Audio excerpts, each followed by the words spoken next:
zone Sasha no say ya na ndaka sie kruma no de ba kwa ma hu ni say udu birthday a first na nke e ma cash we say wa udi birthday ni cash no ne unya ni ye sa ye omo de ba na so de ahraman fo ha ye onko bi ho omo de ba ene say by time be sorry be da man fo ni ba ko bi ho a on the day on do ba ene me sorry ye be 5:30 na papa bi send me text now I add say this is my token for your day okay na me da na sana ma sorry okay go da say bia na afi no bi de na no akoda say ajabi dog say him say en sorry my everba onu de only say me minim figure no birthday that me say no me ba me hunu figure bi ma on basic me hunu figure bi o ma figure kan say dog ma o ya de at least you say the old don't say no de ma adoko do nya ke to be ma no na wa ya de so is a day ya da man for say unim say baba for the first time in 10 years or more, I've had messages more than any other birthday. Yeah. Me kaya over 1,000 people. Ama and only any no. Dog what I say. Nye bibia na iska. Debbie. Go for their old friends obu attend in kanjo obu you don't even expect. Na or we show well. Wow. Nti yeda manfo nyina ase. Okay. Yeda obi ase. We also continue to do our best. Papa be framing. Now the words alone was convince you a lot. Chalet. Me as well as a change can be obi the bema. Over there. That was brilliant. Mama so bompire mama. Okay. Bompire na anti rose mo. Koyi edemase. Bompire na yenya o yeso fo anu bompire ma oni mpire ba. Na se de be ya. Ye benya hoden. So what I say na afise sebra. Na ye hoden ne de ti ha. Na ye nko ba bia. Aya. And how you and this so binti me chance mo. O nam se ye nyame pa. E be pese. Ye be koso asom. Yeah, you wish no. O say adwuma bi wa wo ya directly o nya kwan nsom nipa o. Yeah. O boa but you don't come into contact with people. Yeah. But the radio adwuma name I motivated you are always with people serving. Yeah. And it's also adwubu or ye adwuma to office kama or ya man adwuma man for adwuma there. But unya direct contact with people. Yeah. Enti eye sika nim sika de abet to differ sika wo mu sasa no mo sasa no mo kan ya no koreda mini kroma CIV nipa se na yusu bi baba isa de central 40 kroma yusu CIV central 40 kroma si abansoro abrosan yensa dog perception of you know see abrosan yensa perception of you know down pa o hey dog boy me kroma eti all right so Euro qualifiers baba me say me dey Georgia to face Greece today. Georgia. Any Greece. Any bobo. Rice. Declan Rice na no a friend catch and say. Beje band no ball na England captain no. Nature say Oyerepa enye ye. Ya wotete West Ham ka beda captain. Say a friend no keke no. so ya born for one man say a friend no. Your friend say keke say beje bono. Yes. When you are the captain for the 3 Lions. And so your might be minister of state. Maybe we are 3 Lions captain only minister of Haiti gripe. Rio Ferdinand say said the guy Southgate to Yusuf Foden no. I say also Bono in a different role at the Euros. Obono saying centrally man more no. I say the centrally no or a Bellingham. I say more ne Bellingham me no. Obono saying because see you obebo Declan Rice. No abo I say Kono Gallagher no. Onyini fi position o man start from there. Na oma Busa coaches no. They'll tell you why. Yeah. At number 8, Kono Gallagher is always better than Phil Foden. No cre woman say Phil Foden team no so be central number 10. And that number 10 is Jude Dia. On the coaching and to see a tier kasa you. Oh yeah. What Gallagher gives to a team, or Taki, or on the donkey of the team, on the Koba Taki, dear Jumania, Phil Foden, give him the ball, non-verbal ball in your job. But between Phil Foden and Jude Bellingham, many also will choose Phil Foden ahead of Jude Bellingham for that role. Or say. And I feel Bellingham no got so means back number 8. Yeah, number 10. One go boy. Declan Rice. One go boy. Bellingham go boy. Phil Foden can Suffield 8, 10 or your number 8 should go for tackles. He should chase the ball.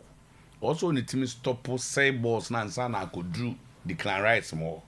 So you always need the number 8 who works hard. And Foden is not like that. Your number 8 Foden be normally only good tackler of the ball. But I'm win the ball now.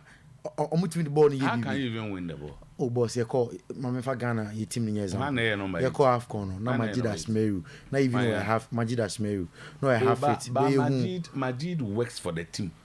Majid a much of an alcoholic. You can say workaholic. Than Phil Foden there. No, Abrawenya ball no. Who was? Oh no. We are talking about rules. He said you tackle. No. That's not his job on the park. So Obia on a Juma. On sen go from some for so manishim. Mo so manishim dia mo go Jude Bellingham free. And am you Jude Bellingham so enye. So mo comparison am koye na tire ya bu abo mo pe bia mo na say. Oh. Enti no on tran chen and I am ban content no a. Yes sir, position ba ko pe na aka ho. Left side. Eho one ayi ni nua no ne bo city na the same. Jack Grealish money omo maka ne nkopre ho. Eho pe na aka. Who England team is here ya. No so no gutimbo fionzo. I think obo central ya. Edu afedi na mo go coach ari yi obodi no za the boys no za ne nkofo no Gary Neville for whether the Foden akobo number 8 at City which might try no those areas because omo game no they are always attacking but that's why the English he wants the English team they are not like that who crowd coach no you're careful. Spain are contenders at Euro 2024, but need time. De La Fuente, no. Nagelsmann says France, England, Spain are all Euro favorites. Liverpool has been pointed as a potential destination for Federico Chiesa. Okay, and City expects Captain Kyle Walker to be fit for that Sunday's clash with Arsenal. So everybody should be fit for that game. All right, you have a so baby we see. Unim baby as you say, call attention to advice they ma Emirates for no. The issue is Arsenal lose the game. Oh, so we lose when you say we beat them, didn't we? Oh, Etiado. Yes, Timber City with Etiado. I'm so sad. Article we had the 3 points. I'm gonna catch us there. Arsenal for now say winning the Champions League will be easier than the Premier League. Boss, and I'll tell you why. Okay, 2 days to the Hearts of Folk AGM. We will look at that. 5 matches, you are Champions League winner. Okay. And that's what we want to win. Okay. League in a and yeah, Leicester cry GB and saying trophy I want GB that trophy I want GB that Champions League near GB that. That is what we want. And you go so did you come on GB that any dumo kasa so mo me Champions League omo nhwa no mo nya league because Champions League him say after Bayern Munich no ye wi o ma City na e be share omo yes there and over 2 legs Madrid fans and the say as AGM never bass there's something on Koto Uganda friendly is an opportunity for me to see 1 or 2 players who have been played until then Ghana and Uganda ball then on goalkeeping department who gets to start against Uganda until Ghana and Uganda Hearts of Oak AGM in sight and Asante Kotoko and Adam Mattes and on I ever join home dog Bibia me da so Drew na be Drew Drew nkwa doc me ka say doc me Drew bi o de komo obi na say so de komo obi mia Mea, ade me nipa. Mea, odi abaso beso packaging here fine. Ti di odi achem se me nyane so meye. And one dance be as you be baby. Me de komo bi say. Na, no. Jam. And the me baby, the be si bi aso. Be na me 1 week na yare no kwa na say e be di say nzana. Oh, you hear ni ma had any discussion is a. E da bi adwuma ye be no ye pesa manfo hu say o te awo kasa no. Wadro ne anum bi. What you say? Na me banko si say. Tina me desire say han meka no no. What the about be so wa kire me say oh pe we hwentia ye say ni nyina kama me ye ne kama. Na me say ni be sen. Be 1 month and am num we you so enum we no na wa say improvement aba. System ni nyina be fine. Bibia we dog me judi. Kaba. Ha me wi an ma recommend am baba. Me so was I had. Dog it you. Obda wase pa say GM wo de sa kwanya yama me. Ma me ntia ahwefo a omohwe mo Oyerepa TV ene atiefo a mutie mo Oyerepa Radio.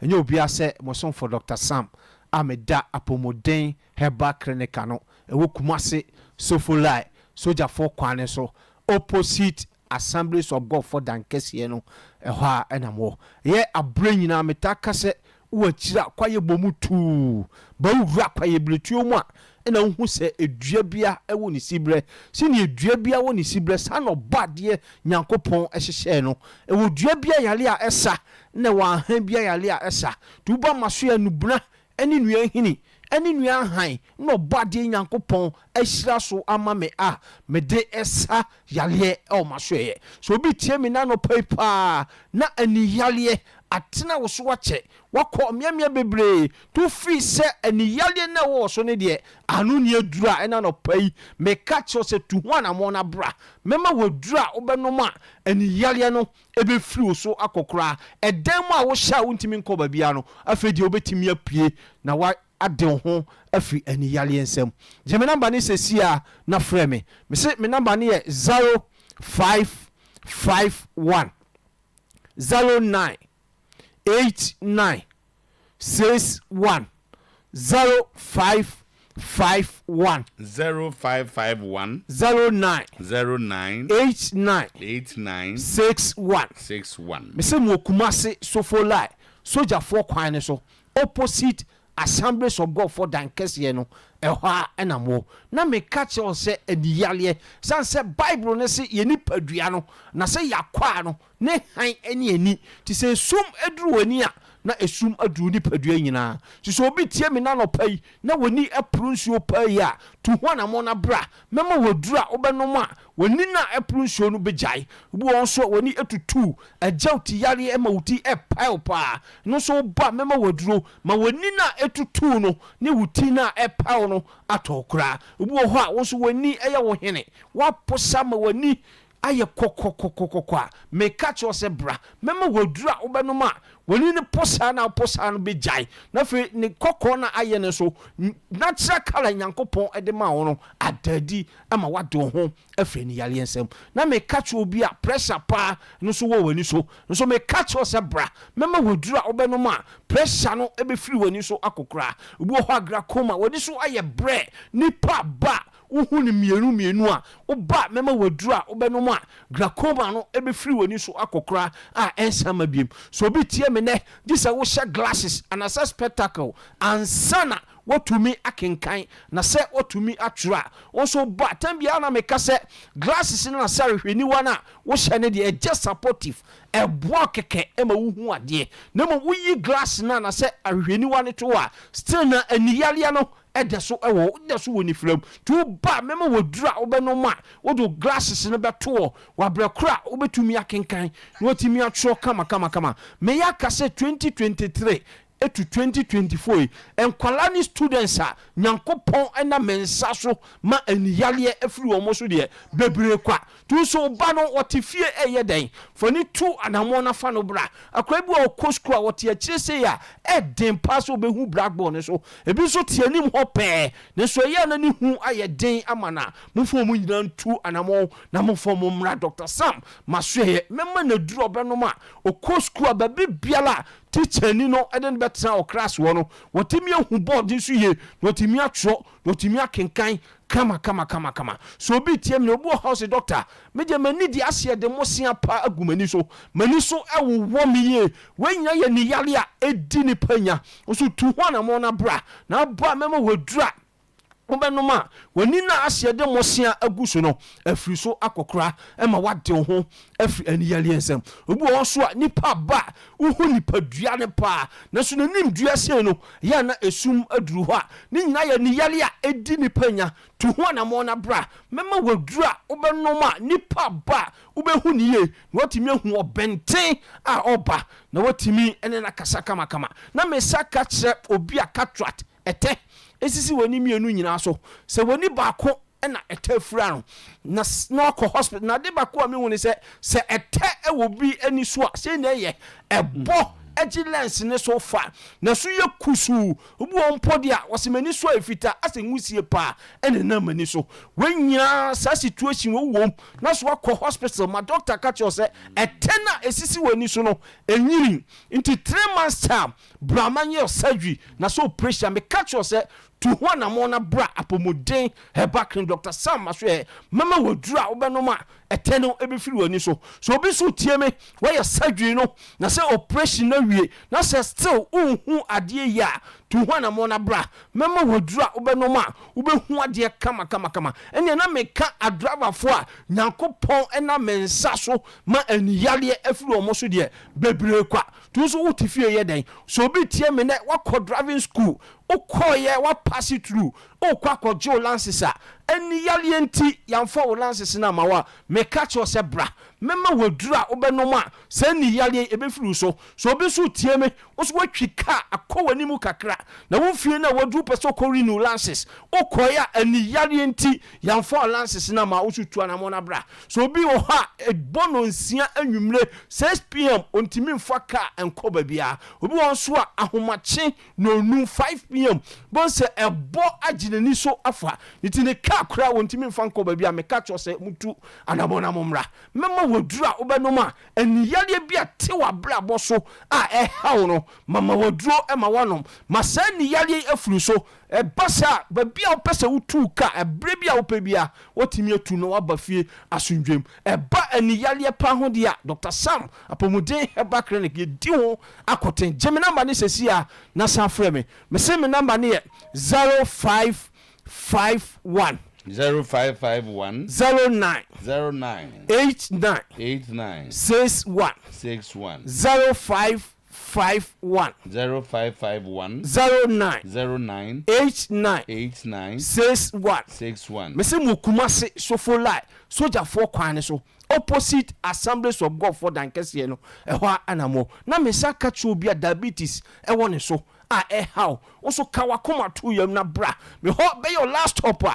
diabetes no ebe firi so akokra obi a pressure pan so edi wunya so tu ho na mo na bra se adansedia ekoso ewa pomuden heba clinic no ebro adwen ene ntiase so mama wadura pressure no ebe firi so akọ so obi tie me na osanti ekro abeto nsunum aduane to yam na yam etutu a onso bra mama wadura obenoma sayale na eha no afiri so akọ obi wo ha stroke nti ofa adwojo stroke nti wabubu ogudam obi wo ha wo de afi na ahase won sa na yo titiriti ana wonan na yo titiriti me catch se tu ho na mo na bra mema wadura obenoma stroke yale no ebe firi so akokra so obi tie me na prostate nti ye de catheter ato ba mamu a wo so ba mema wadura obenoma catheter na ye de ato ba mamu ye yefiri memu nkro nyina awu so obi tie me na koko pa eno so ebisisi wanim ebisisi to no sebi uja wonan na adane brabo tu ho na mo na bra mema wadura obenoma koko no ebefiri so akokra obu wa hania pa etwo edi wonya tu ho na mo na bra emfa ho ne kese o de ba mema wadura obenoma hania no ebefiri so akọ obadia bo ma no omo babia na nso so babia emfa nko na fichiri ko na so onko de na mienu na miensa na ofichiri ko no atwa chese yale bia sikwan a emma ne maya bra mema wodura benoma ebeba kama bema mu ayemre na wontumi ene wo yere na se wo partner ena ye tambia wale sem de ntokwanko abra mema wodura mema wonu bi wo manim ho ma bema na peja ema na brem na ma kwan ma de akofie e de akowo so yere oba fibroid kofie na de akoye den o de akowo so yere ena oba fibroid eno so how eno so mema ye mfase kan enka media bibiduro krogen e de bema wa moanom e ma fibroid no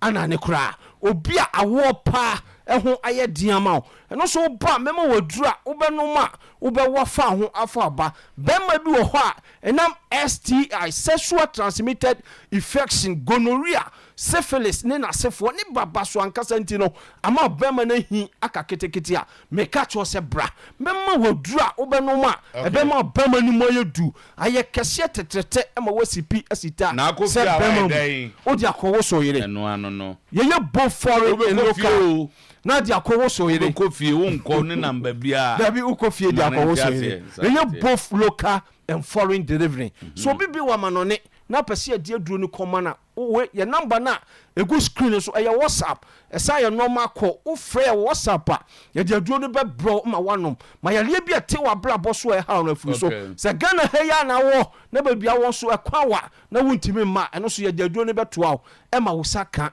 ema yale na ha no afiso me ye adwuma adwada ekofpem memeda me se adwuma se anopa 8:30 na me de awie anwumre 4:30 adia esan ye won waso wo pomuden heba clinic ne se nye se wo ba ye na ne yama waduro surgical no wo ba be your lab test you your scan test you di mfidi ahwe moja nyina mu na ye hu ya report ya haw nyama wanu waduro se jekono na yale no emfiri so nko jemi number yi wa bra me soli na frame sisi a me say me number ne 0551 0551 09 89 61 0551 09 89 61 me say mo kumase so for life soldier for kwane so opposite Assemblies of God for that sports lawyer ehwa na mo nyankopon ohia na won kan se onyakomapa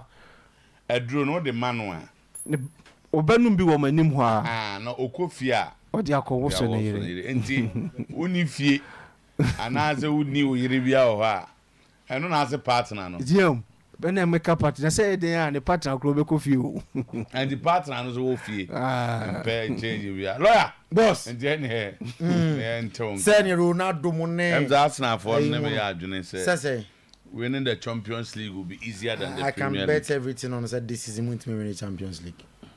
I can bet Chairman Michao full of Michao. This idea oh me say I can bet anything Bayern Munich na enya also ni City na enya na say City anya na die nwie enya here Champions League crazy Madrid win enya news view okay and Dichon bi yes they say no yes we Munich na ye die yes won't mean say Bayern Munich you blues and white oh send you sir lo here go I think he should na bomb 9 na mo uni the bunim Champions League story there say unim Champions League story oh the migusa unim sa players nye bini sa we mo oh na Champions League na waje no how many times you know at which point na players in there papa Arsenal beat Real Madrid Champions League the last time we met ya check me say biana Madrid sata Madrid worst ever team ya team ni but na wana attack Vini Bayern Munich nko na ye nya wie Bayern na me boa yen a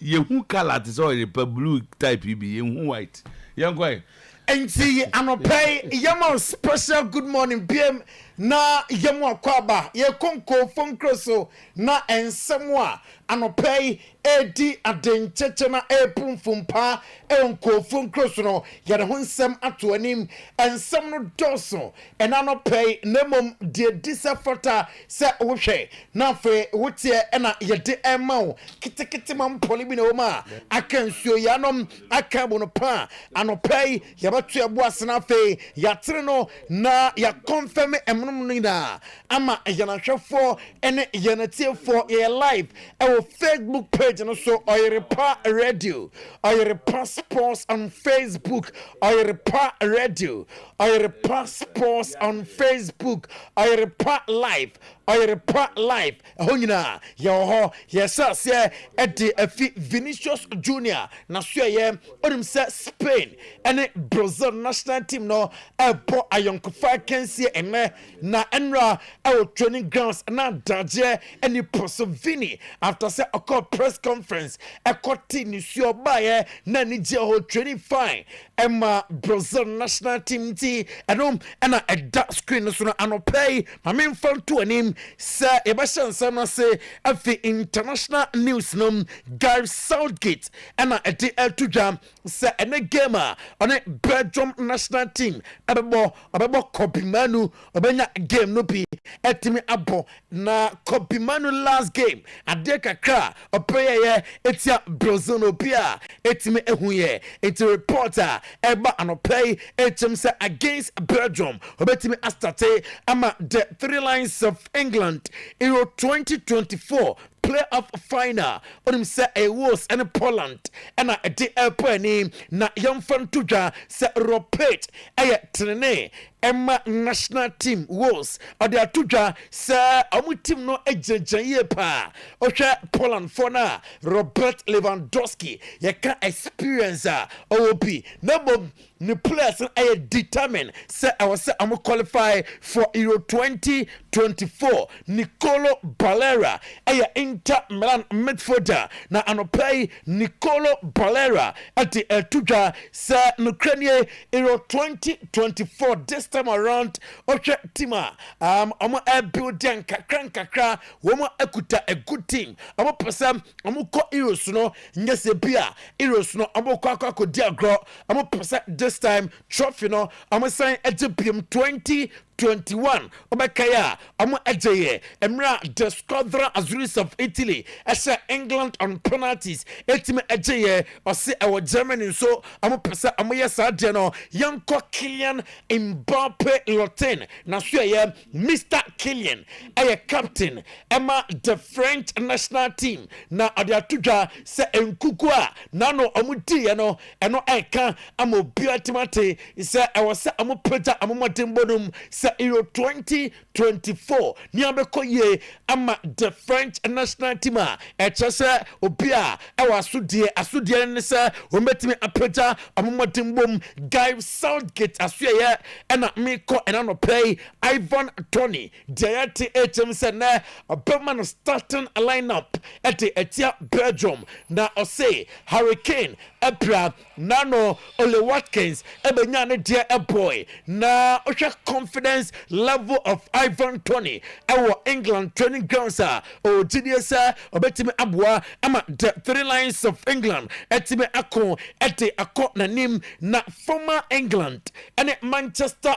United international Rio Ferdinand and tuja se current Chelsea player Conor Gallagher dia alka and se Conor Gallagher no amano and starting field bench now Phil Foden of Manchester City amano centrally ebia or Jude Bellingham or Declan Rice na or Phil Foden ofisa abeboa ama the three lines of England etime akon akọ na nim ano ayansema oko Rio Ferdinand asuya wodi eltuja ene anopay obekaya abrante no na answer Foden chi sa amo epeno di ene Mihailo Mudryk ansampo ena all joining Chelsea na Mihailo Mudryk ede atuja sa Ukraine national team ene Iceland ebepo eno aya Euro 2024 qualifies na dionim ene sa de Ethiopia awasa omutime qualify na fe niema koye ema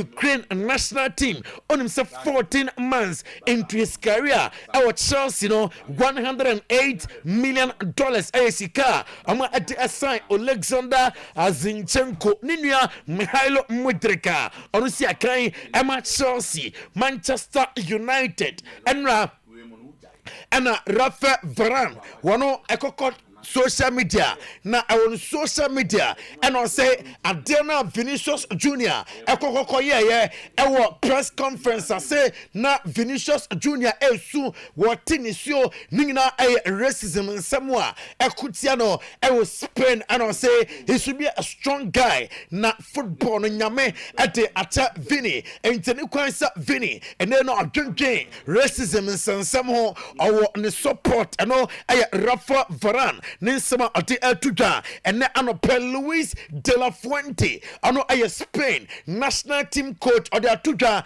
se ope womwa ombetime ade eyo 2024 amano ya untime emwa amai bako mienu miensa enyi Spanish national team emfam frim no mom ade a ewose amoye ene se amunya aboche Lamine Yamal nom ene ada players nina fully fitter do here efi fans no time ene abutre eno ayensema Luis de la Fuente ati etuja na Julian Nagelsmann onom manager Emma Diamond Shaft of Germany and odi tuja se ocha England France and Spain omunyina favorite say in 2024 ebetoja ewo Germany nom omubetime ade amano ye na ose one player an Ukrainian back camp na ose sanne say ababu na papa Tony Cruz esanse Juma DP and odi off and on the field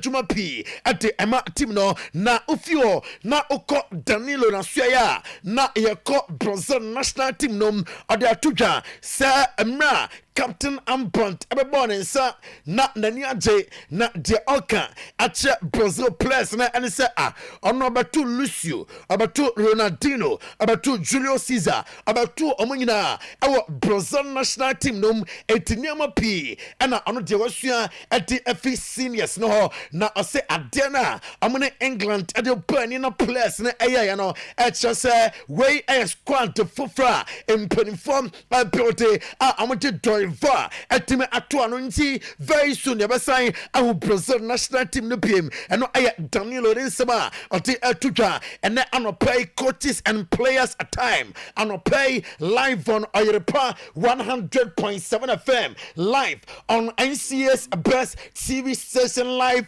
on NCS best radio station Robert Page ono was national team manager and Okasam afa Euro 2024 no say against Poland ehumbia ni ho the man are ready for the game.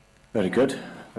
We've had a great couple of days, understandably full of confidence, but an opportunity to reset and throw full focus on another tough challenge for us on Tuesday evening, tomorrow night. So we've had a good couple of days, had a chance to recover the lads that needed to, work some of the others, and then got together and worked on a game plan again that we think is going to go and win us again. Look, we know they've got an abundance of quality, they've got a new manager, they've had some positive results since. They're in this playoff for a reason, I will say that. They've not qualified automatic against the odds because they would have been favourites to qualify.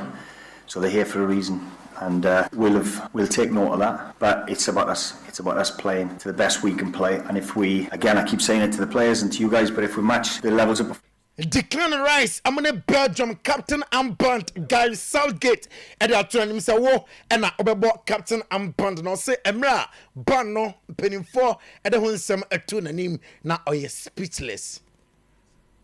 Speak. Absolutely lost for words. I think when he said to me last night I was going to be captain, I gave him a hug, shook his hand and said, thank you very much. I owe him a lot since I've first come into the team. He's always made me feel at home. I've always felt so comfortable playing under him, and like I said, I've really grown in confidence. So on my 50th cap to walk out of Wembley in front of my family, my friends, it's an absolute honour. I think you can see it by my face, a bit speechless, to be honest with you. So important. I think I've grown so much as a player and as a person since I first. Manchester City doctors no and come if you amasua ba no pay HM on weekend dia yekomui a City Arsenal Kevin De Bruyne and afa Kyle Walker likely say on betime abo game no bi na yam fan to just Jamie Duku ahead of England and Belgium on him say a City player in some way and on the atuja. I didn't ask Kevin if he will be available for the weekend. Carl, I asked him if everything's all right. He told me that, yeah, he had something with the hamstring, but I don't know how long it will take. I just hope they will be all right for the game against Arsenal, of course. But no, I don't have more information about it. Of course, I agree with it, but no, it was a risky challenge, and I know I could have dealt with it differently. So it was a risky challenge. I still believe it wasn't the penalty, but I know that maybe some other referees would have given it. So I'm just happy that they didn't give it, because it would have put me in a difficult situation. But no, so it wasn't a penalty, so I'm happy.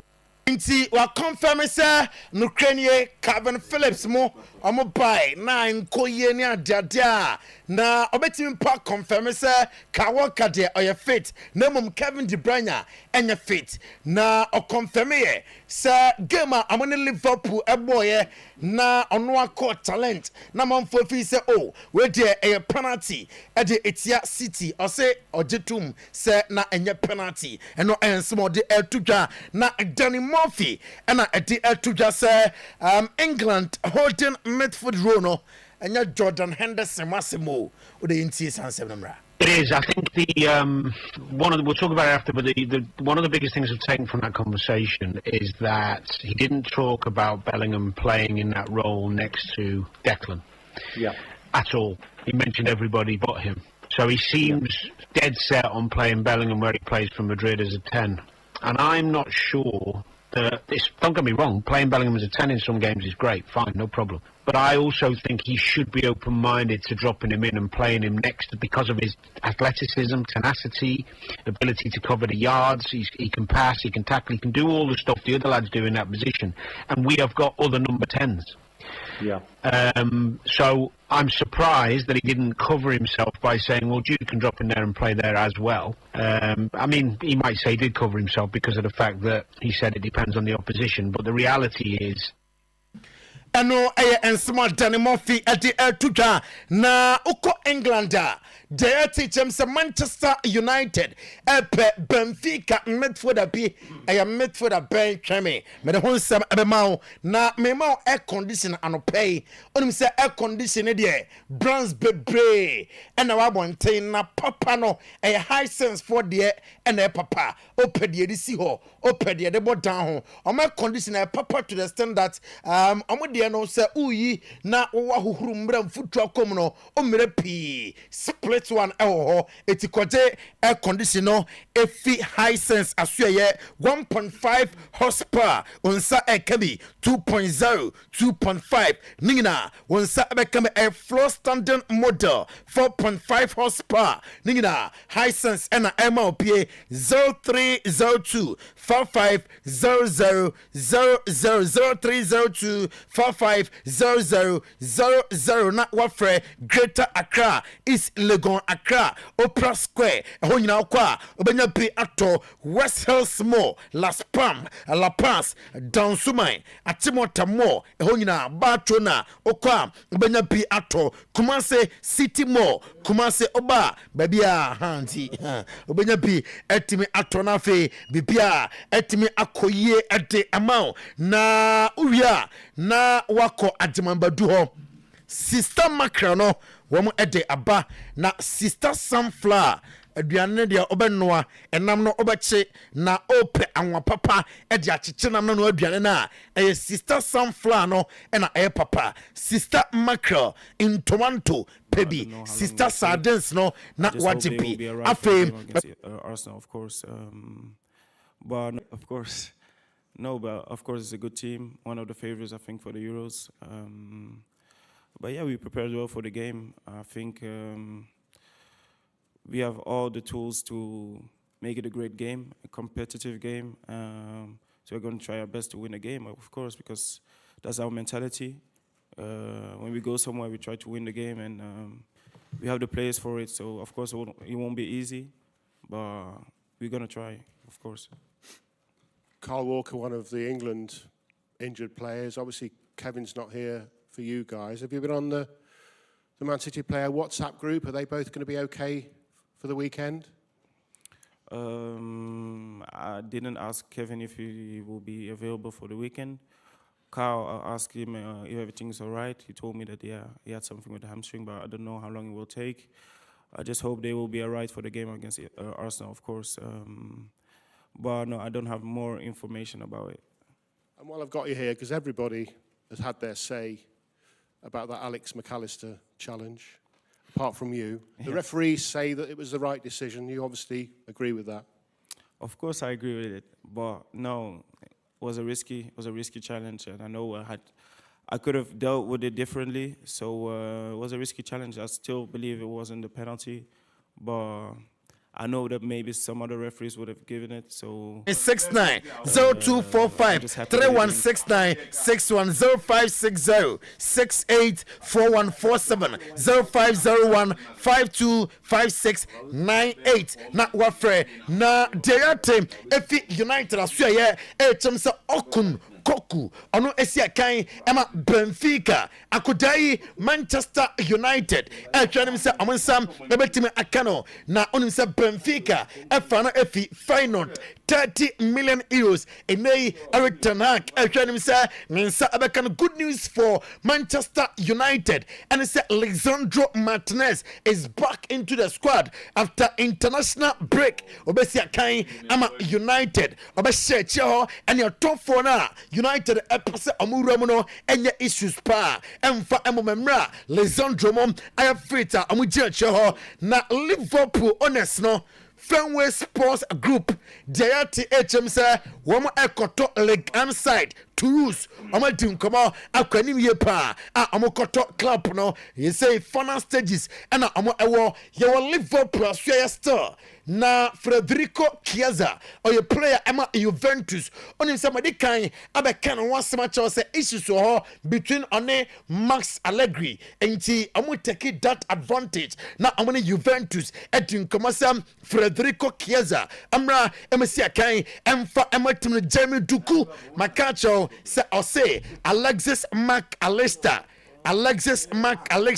one ne challenge no Ukraine it wasn't a penalty ote say na oka Graham Souness ono at one and Kasia at ama Chelsea set Ukraine Chelsea will plus miansabia I was say plus no homitima improve Nicholas Jackson Enzo Fernandez Moises Caicedo de bulldozer also plus I was say am improve na Paul Robinson boss or the atuja sir Kopama no officer Chelsea mpanimfo iba nyina sign na amaya so sign no aso abapa eye Kopama na ose ebeden se ombe the contract due to financial difficulties club no thank you very much Kopama why Kopama is doing very well looking at minutes na onya ewo Man City any oba Chelsea the way no HSA Kopama has 14 goals and why 12 assists in 34 appearances since or joining Chelsea was 14 goals 14 goals and why 12 assists in 34 appearances for 14 goals in 34 appearances 14 goals and 12 assists in 34 appearances since I joined Chelsea. 14 goals, why? I don't see that. And 14 goals. He has scored 14 goals and 12 assists in 34 appearances since joining Chelsea. Government Kopama.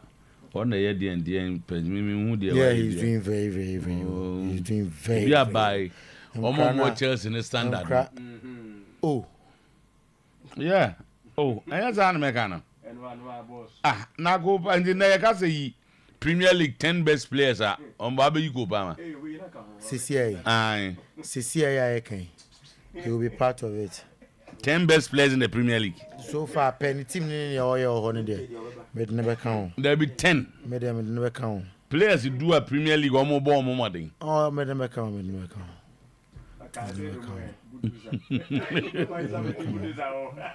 Nasa onimbo on Renan and self on our own time Premier League. Oh, share Caicedo Ache.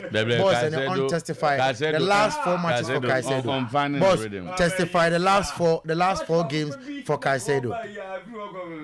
And I'm say, oh dear, the last games in Premier League was Obama is one of the 10 best players. About 23 matches in the Premier League. Was 11 goals, why 8 assists. Kopama in Premier League alone this season for Chelsea. Was 11 goals. All the other clubs are normal. And you say Bukayo Saka mo yen kase normal. Enti na me ka say. And Bukayo mo normal. Unti. Eya to boase. 11 goals ni ade na in other clubs no nya exceptional. Boss, and no be na Bukayo mo ye jomo so. E dey na Bukayo ojen so. Bukayo go say am be no I feel for the man for say or the best he how many goals was in the Premier League. 9 da man Bobby. We move on chen. What do you compare other strikers? You say that. So no change position. Oh, I'm telling you, sir. They are all forward. Let's even forget all of them. 11 goals in other clubs is normal. It's normal. But yes, one had the best signing of the day and the best. Chelsea or say Todd Boyle mo buy no. Todd Boyle mo best signing here. Exactly. Because of Chelsea. Because of Chelsea standards. Because of what is happening today. They are Champions League club, Premier League club are winning the Chelsea neno. And yes, I got Kopama. I'm the latest. That's what I'm saying. Kopama. Yes. 11 goals here. I'm okay. I'm the Kobe Bia. Nipa be oh. So it is normal, but at Chelsea today, yes, Sinaman here Kopama. Chelsea today, you know, young boy, no be at Chelsea today. Hey, yeah, Bukayo as Kopama. Yeah, Bukayo as Kopama. Tete yenyu no answer. Yeah, Bubodia. Ubo Bukayo dia be Kopama. Na Bukayo tete oja Koto striker bi an bo adin baba Premier League Fernando Torres to Chelsea na moto Bukayo ja bo be 4 years for as nye Kopama yonko no.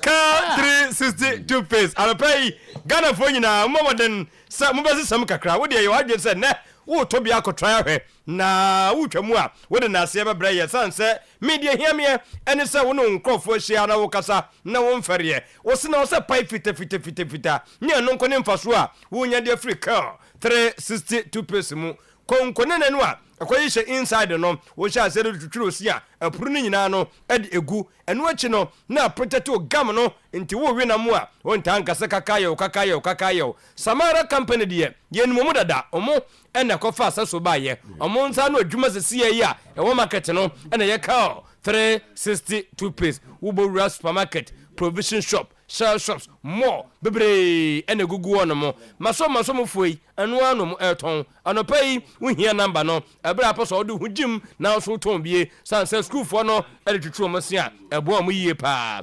0246 86 47 98 0246 86 47 98 Power Specialist Heba Hospital. Yemami akosu edu ya yenko feya se lake. Yes, Jasper Flint Station ho ene na so ye no ne kase papa enkranfo ye nyuma mfrim kwabenya pokuase ACP Main Road ye de ba ko so e de abramo takrade for Anaji Primary School ho no ano ho so ye de ba ko e de abramo sentia mama sentesi ene se hepatitis B no wo shase with A B C D say wakwa nanim etu ase kopim E identify de no ko ho na wontu ase mfa ma sciatic ne how prostrate gonosyphilis sanso na ba bi africhi obaboa ahwe ma ho atọ ama nyama koyie di ama kidney no yesi aye den kompo no abefu o menase a fa ko ho no mo Johnson no problems bebre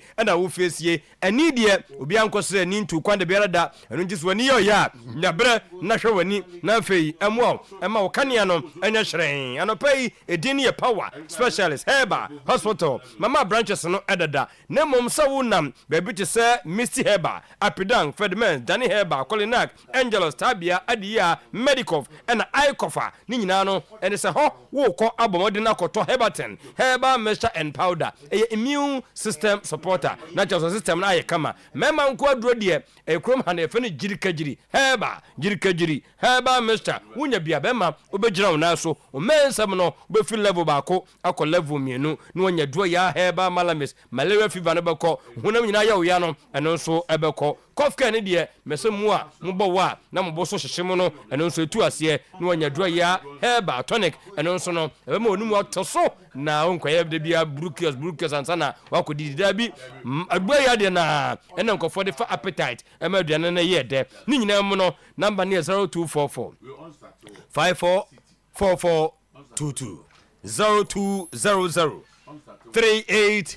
3831 na chese aye kama Rockstars Roofing wutini dia with the premium coated 55% aloe zinc and abrewo so and aluminium coated what so the aba ni wie no near the aluminium the play sheet and so e the abrewo ye na ho emusa price no san say aye kama quality ni dia na me kan sa self lock IBR IDT touch sheet ni nyina na ho ene wo ye ba wa kwamu a different colors thickness no so no ye deep na we nyina chi no estimate no matter baby awo ye free and a day ama wo ye sha say ye production the ama wo 3 to 5 working days pa near your production the amount ne down ya post fe in terms of metal trousers roofing sheet ceiling joint POP cement and a Rockstars roofing system there edino and am the ama wo no number near 0544 338 042 0544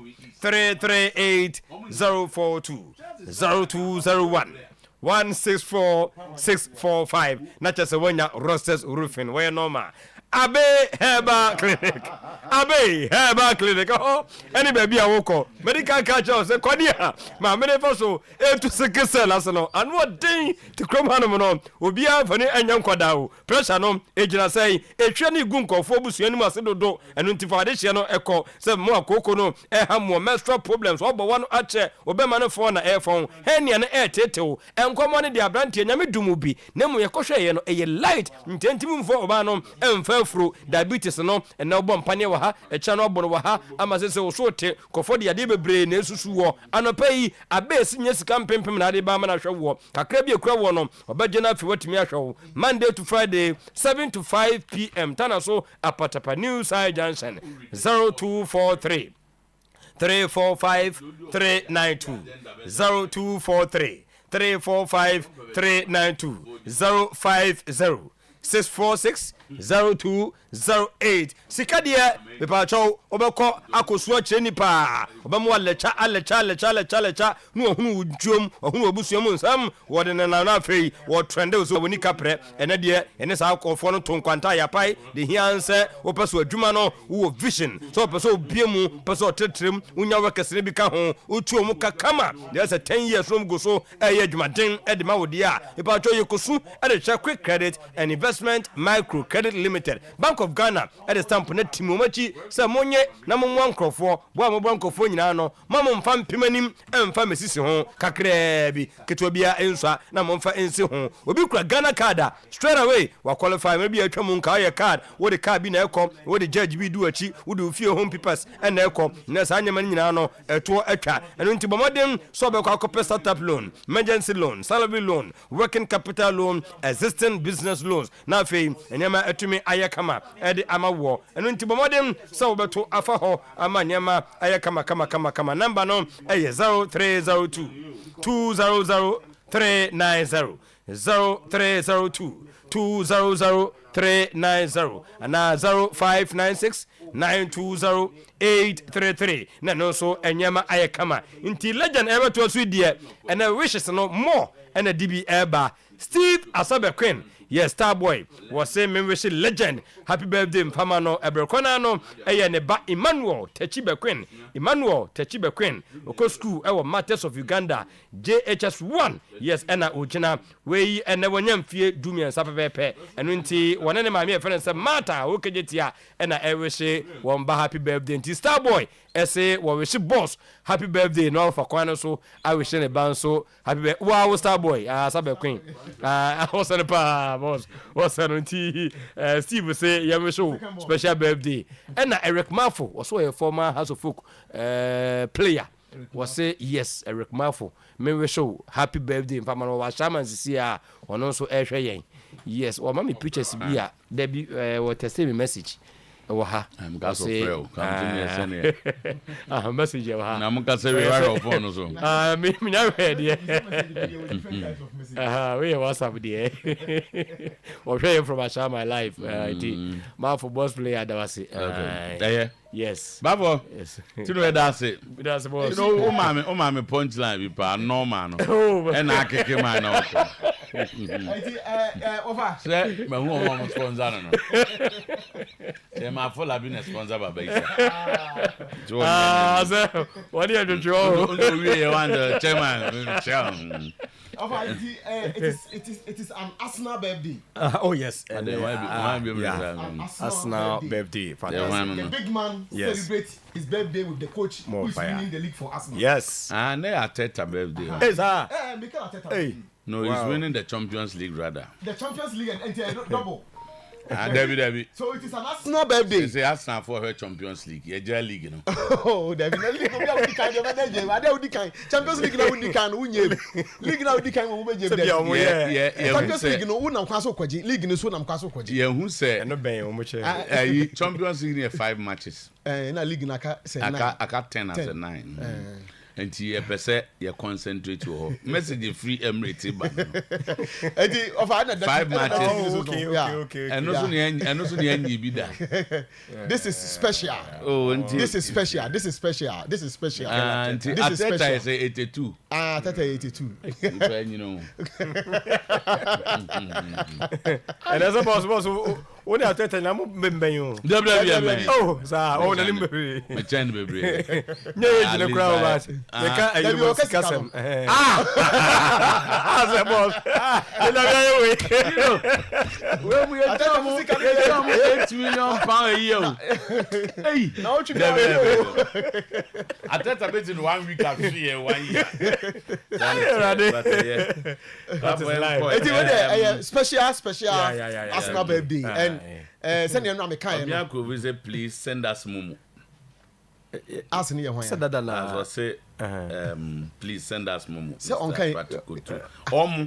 Omo no phone me so say just what prepare the abado no. There will be send us also. There be omo the there be because say message no complete. Wo pe line no na ka.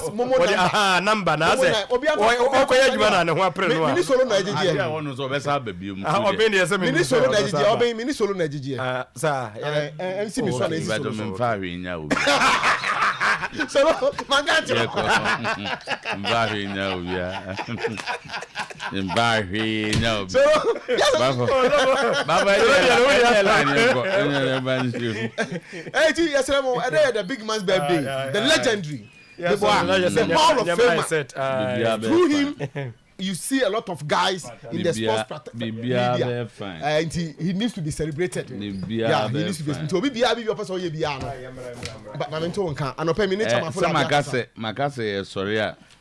We will do the needful. The needful, yeah. We'll be also recognizing, be very recognizing. Minute I'm full of TTS. Zone TTS, no. Yes. So in a message, be a TTS. TTS. Yes, but more TTS. TTS, man, say. Eddie, be better drop. Yeah. What baby be also. But you know, Untimin Twaso and your headlines abra. Some of us here wish the legend special happy birthday. Masa, no, you cannot go ahead and do that. You cannot go ahead and do that. Now what this is a special birthday and I wish the legend. I will say yeah, because he's not ready to accept. Hey, who don't go on any danger man. So legend, the danger man being danger from my family, the entire family, that nuclear family, led by myself. Better than led by myself. You have a show a special happy birthday. Now me from feel be brain count feel. The last born. Mami ke usually ma kwan do for time mami ke. Something to them. So e kwan do. Yeah, I'm new to them. Nti na me ke mami ke dey. Who say enough from say be ma beto na everybody. What the toast that? They want to be the answer ka okra no we be. Sister. Say dey near my end there. This ought to be now. No. What did it do? Ready ba ku bia. Ready ba ku bia cross so near my phone. So this what to tell. The open way jalo.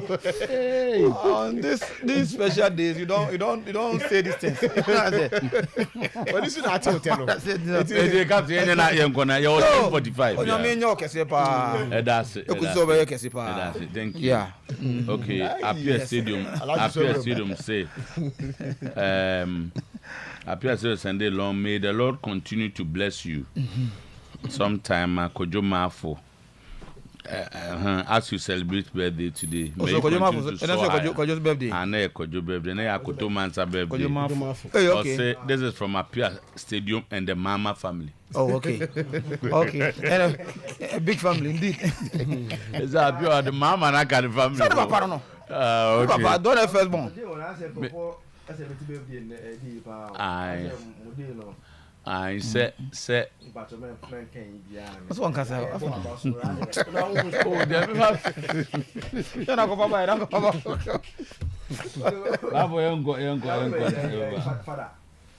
Father, US. Oh, okay. Oh, and that's your father birthday. Oh, okay. Father, Father, ni ona take him. Zaki to him no. And that's exactly to the picture iba. Of our birthday. Every year they agree I want for be feel it. I want for birthday.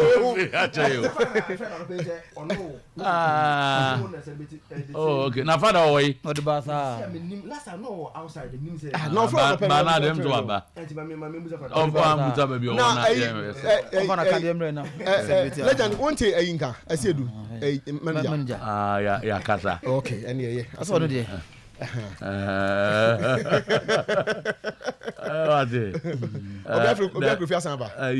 My Kajman dear.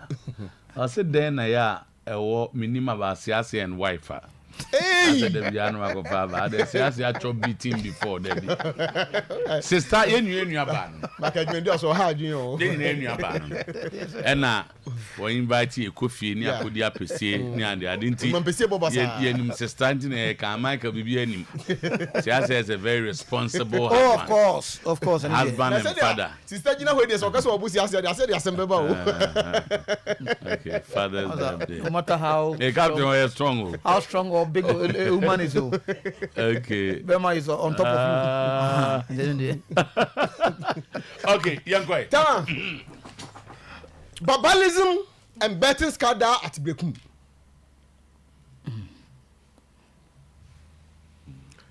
Chelsea supporters stones Bechem United supporters. Use big stone hit one woman Nayasi. Straight to hospital. Holy Family. Touch mine. Holy Family don't touch mine. Holy Family area. Okay. Come on the dahono. On the bush Nayasi. Obana da way. I know that ben. Sunday. Sunday, I know they say I'll tune a bowl. To the door your banner. To which part of Nayasi na? And one there was here the country the entire. Oh. Bon, you wait to never the omode almost stone woman bra. Omo de mobapa and omo di carry Chelsea Bechem supporters no. I didn't see it. Say Bechem United ne Chelsea 1-1. And the Chelsea supporters say I'm on straight win. One about draw. I don't know so much on bet. Straight win. Chelsea supporters no. Audio what sound tutu mo bani ya no mo ka. So mo ko twa mo bet. Chelsea supporters no so mo ko twa mo bet. No ko Bechimfo abebo draw enti omo no straight win no mo twa no masay no e no matie usiem based on about for narration no Tama enye na ni enyan efe no charge Bekum Chelsea na Bechimfo so issue statement. In all this Rihanna security no way. Oh he so jani gina ho no you see jani acha koba ko kura banko de ko one soja. That's some more. Obi o stake bi ekuta. And what do crash with the referee? I feel na complete hell anoti. Bon, tama here. When saw me, Kai don't check Jinem guy. Hey, we see was Sunday no papa. Until na kwame na be sorry ba no. What do you on Ojira the touchline? I said referee charge ba. No go ahead referee. Anye no. Nunu ba no. It's like Nunu. Nunu. Julian Nunu referee no. Nunu. That referee o go ahead there. So that board throw tantrums na ma no call. Touchline. Because the okay with the said baby we no be kwetri. And who kwa also command card but you don't go there. The referee you hold a lot of power. None go exchange very. Yeah. But I think this thing from the referee was one of the best. Oh, my friend, stop what you're doing. What do fine? It's not the best from him. But referee the good you know be him say oh yeah bear man. Speed at the bay you don't want why out this speed here speed. Say ka bay when one pass you card straight oh. Because I just said you no. What was who announce the press. Back in the Premier League. Yes. Coach Bodu and a message for no.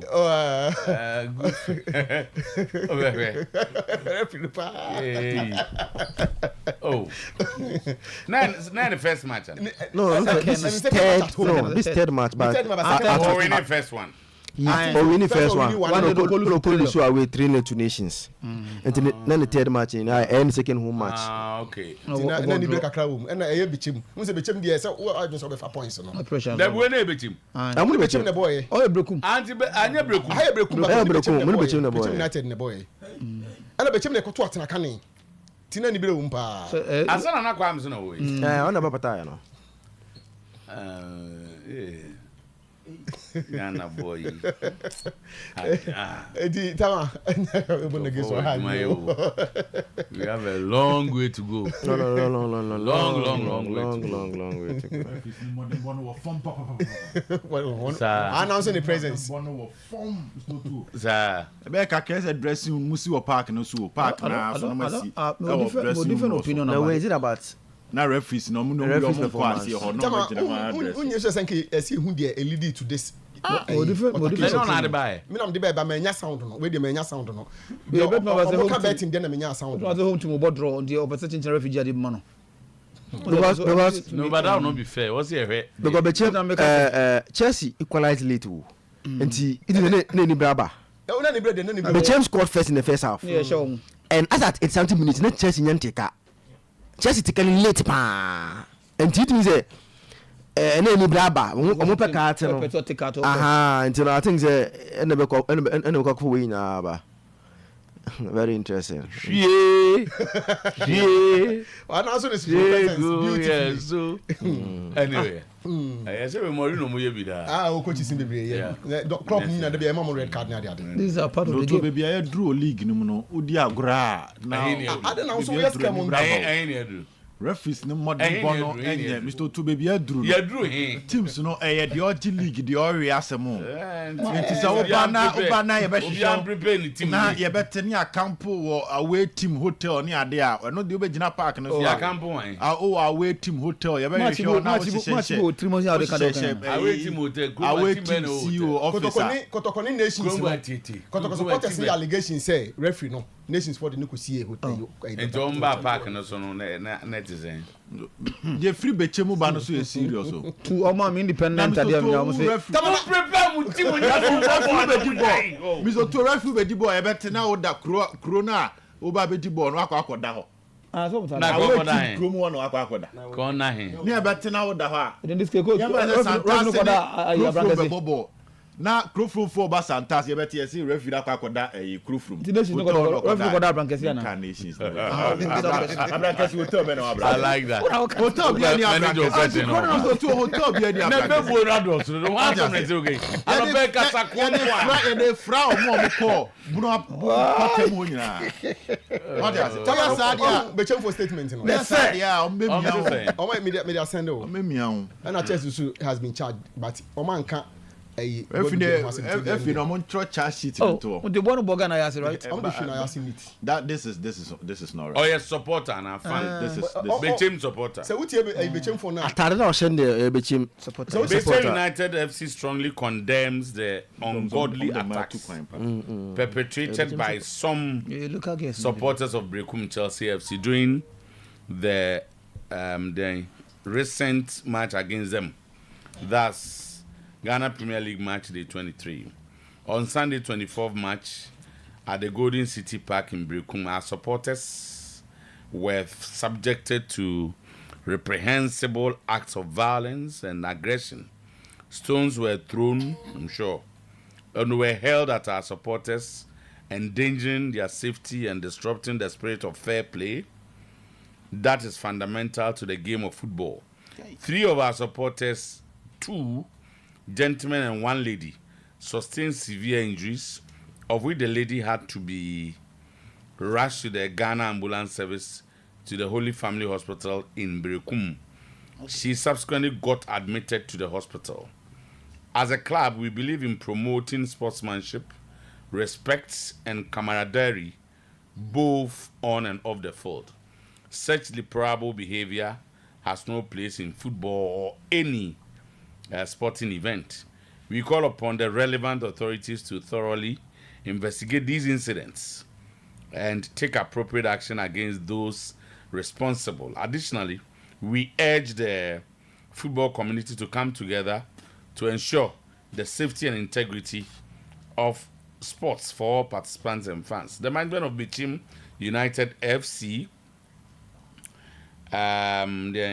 remains committed to upholding the values of integrity, unity, and respect whilst within the football fraternity. Signed by management Bechem. Okay, until I'm bomb next game, you know, and that next game is against Kotoko. So, Tama, enti the CC wo Brekum na no kwasi ada no game no emu ye din, emu ye hu, emu ye hye. I am hye abam amanfo hwe ne ye. 2 days to go for Hams AGM. Hams. Accra folk AGM. 2 days to go. Timer. Frank Nelson in a massive U-turn, set to retain his slot on the board as the second majority shareholder. Why Frank Nelson. Okay. In a massive U-turn, set to retain his slot on the board as the second majority shareholder. Dr. Nyaho Tamakru, Alaji Akambi, and Vincent Soa Odote also stays. The exclusives now they my you. Tama. But what for say more award because we're exclusives the who. In fact, what I say.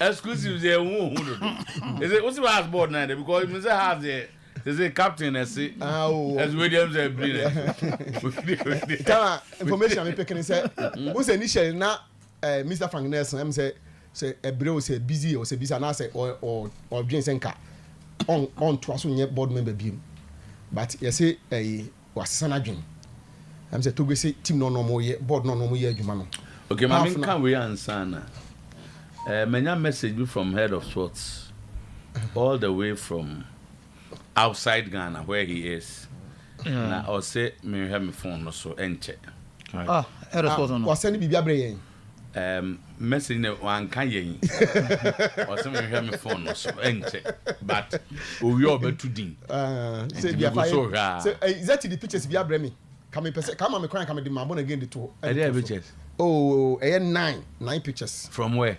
is that in the Dubai from where and I'm sending my own now my answer there's any pictures ni say see it here the issue is not about pictures that is what here onu so ya aficionado of this that the picture there that is any people from that picture there na ka efe there but bia na be hard ne bia na man for nya aware of the pictures na go hard o si ko be say ya bi na esan to aso ne nso the all pictures ni no ma huma ku mu ina o the picture ne be hard ne no so yen galti for go mu kun ayo Tamale City o obuku ayo Accra Lions na bo na nya 1 lo say 15 minutes 3 yellow cards 25 minutes now record 8 penalty so anyway game no serious one for team Tama 3 yellow cards in 15 minutes 25 minutes penalty we left for you poor recruitment no proper communication and worst of it all bad results immediate past Koto board member vent his anger on the IMC and Ogun. Tama, emo heading. Or say, is this the team we left for you? Poor recruitment, no proper communication, and worst of it all, bad results. Immediate immediate past board member vent his anger on the IMC and Ogun. Tama, unimno. Tio, ya na what's the board member sleeping in one kind? Meba, ti. And then in pattern ho wakasa waka and then what on this year they on usra go beka because say be as a board members no do so the speculation one kan ye one kasa yes 24 no 24 abanti eti wa ye be ma kasa abode no tama ni sem na o kan no de hano pa no de vale wa shelo yes I madam funu no de vale wa shelo bisa so de na wa funu bisa so nimia de vale wa shelo bruta mema ukuru yo mema ni o mema abra wo ya da fo ro mema madam funu no tama o see the hano pa the type of recruitment akotoko here going to one kasa oh penny ni na kasa no pay wanya sembe kura ko net we board miss immediate board past board member ono be 30 at 11 tobo ono nim no ono kura so nim pakro wo kura nim ni pakro na mo mo mutie no ebe do mo ni pakro what I say thousands of people hundreds of people wanya utimi say na emzo obi ani ho captain to aso obi ani was say obi ankan bab captain to so ntimi so obi ankan tama me ni zakito won timi nkasa o de bodi na obi ankan me jo na de yenya story edina ene asoma na ogusana emzi akan was so many times ba wo no de bia mtaka say because of unzenka true profession no guys they call police officer anka na some ka ASP say no go here DSP se ga ko ya o start cry no ura mu na opposition straight DSP na ka onye paketo ho ti ka sabe de bia ka ko ni mu aga ye bitoto na gusa question bia no pai se na ne ma na ekoso wo brekum no na security officers no mo he so bitoto asma make any say for all these years these things has been going on. And one venue are notorious for these things. Brekum Park, what's the name? Golden City Park. Brekum. One venue are notorious for all this organism and attack.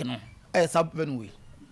And the same venue, I don't know, make say me opportunity to watch a match there. Zakina me kase JYP then Gaka chairman.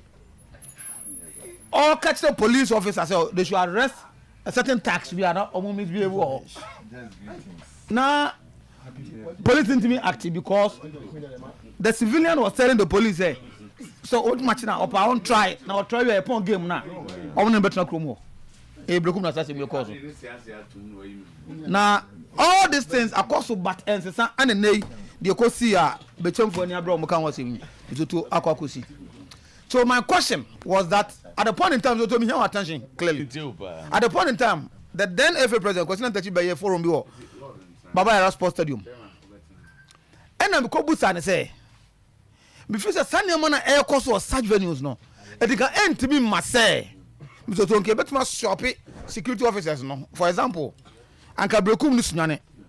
Because the police officers in Brekum, omne the civilians at TTFA. Anya yo kwa mumma eno omo yire no na tete no. Say if omo anyo betuma attack omo nti no. Esura omo sure so betimi achi arrest omo when it comes to omo be park omo stadium no be sanema na e course no. E dey me for bia ka sunyane. Ye mfa ma Brekum. Na nke ma Brekum for no nko sunyane because omo ni mo bia. Said okay, they asked the Hongkwana Simsi. No, me the one example because Hona Mjina Casa same way. Ghana in a problem. Ghana in a problem. Police for in a go for when they are doing it. Yes, but no, Bisoto, may I say, who the attackers say familiarity bleed contempt. Because you know what it is, you know. Most of the time, omuntimi actio, so called Brekum. They cannot act. The police officer they cannot act. And go for the bonnet at your mother. Yeah, money I bet you money won't say clear. I don't think that is the case. Logical person na no tum. Me person me support to the Okano. 1982 na your boyfriend match. Ewo Kumasi Sports Stadium. 2 years in it. Then okay say boys are no Difu Asare. Stadium. SMBC ma omo kun soja ni bi. Now tama omo te say yaku soja ni no. Yeah. What JJ did ne say or the helicopters the soldiers from who okay and about Kumasi when you su Kumasi phone into onim obia.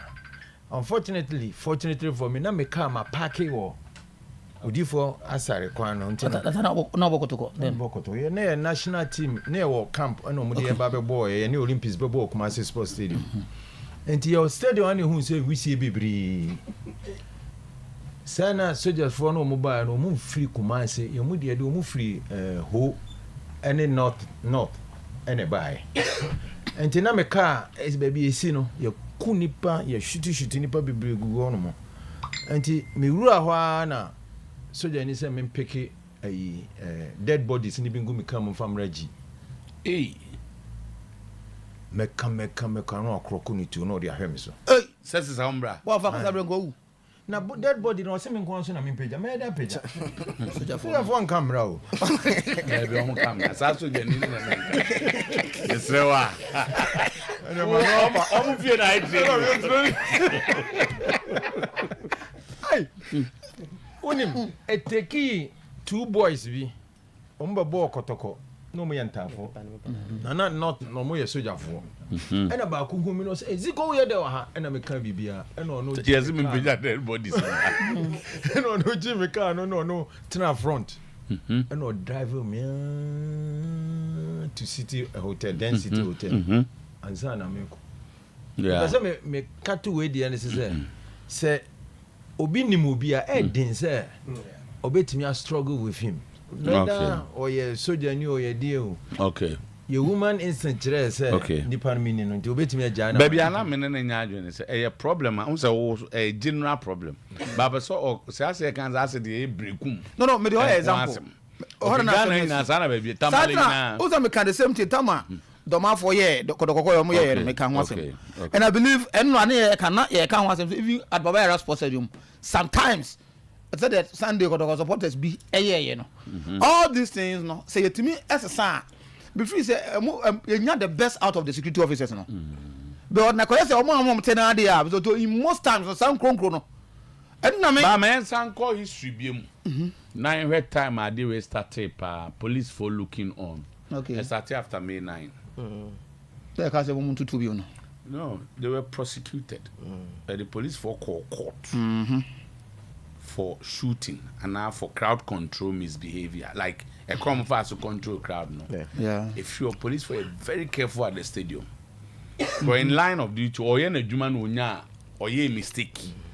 Some were taken to because it wasn't easy for the policemen. Yes, I remember. Interdiction, I didn't. Why were these days, but we are very careful at the stadium. Set men and I am in Hodia. But it's also so they have to look at that again. Much as I agree with you, it is bad for them to be behaving that way. I'm saying that much as now Lord or Candipa, we are human beings. Yeah. The tendency is that one is there. I say I am fan say over the studio no what can sim be. Obi so do court. Oyerepa for say okay. On one a can asem. Koto ko abe konkwana ugina ho. Obi ani wachi. Yeah. So what I say. Say nyame boa na titim. Na so sa betena ha. Yeah, may careful because good. So okay, better say on be protect the civilian and say fine. Now you don't allow them. One of the ways of protecting you is to arrest the one who is chasing you. So where do we go, Mr. Otuo? Ebasa, where do we go? We have a solution. No problem. Which I believe we say going forward now. I say the police and the F, as the F didn't take this matter up. Normally, only the security agencies and discuss it because something that very hard, pop. This is your phone be some Charlotte. Oh, say again.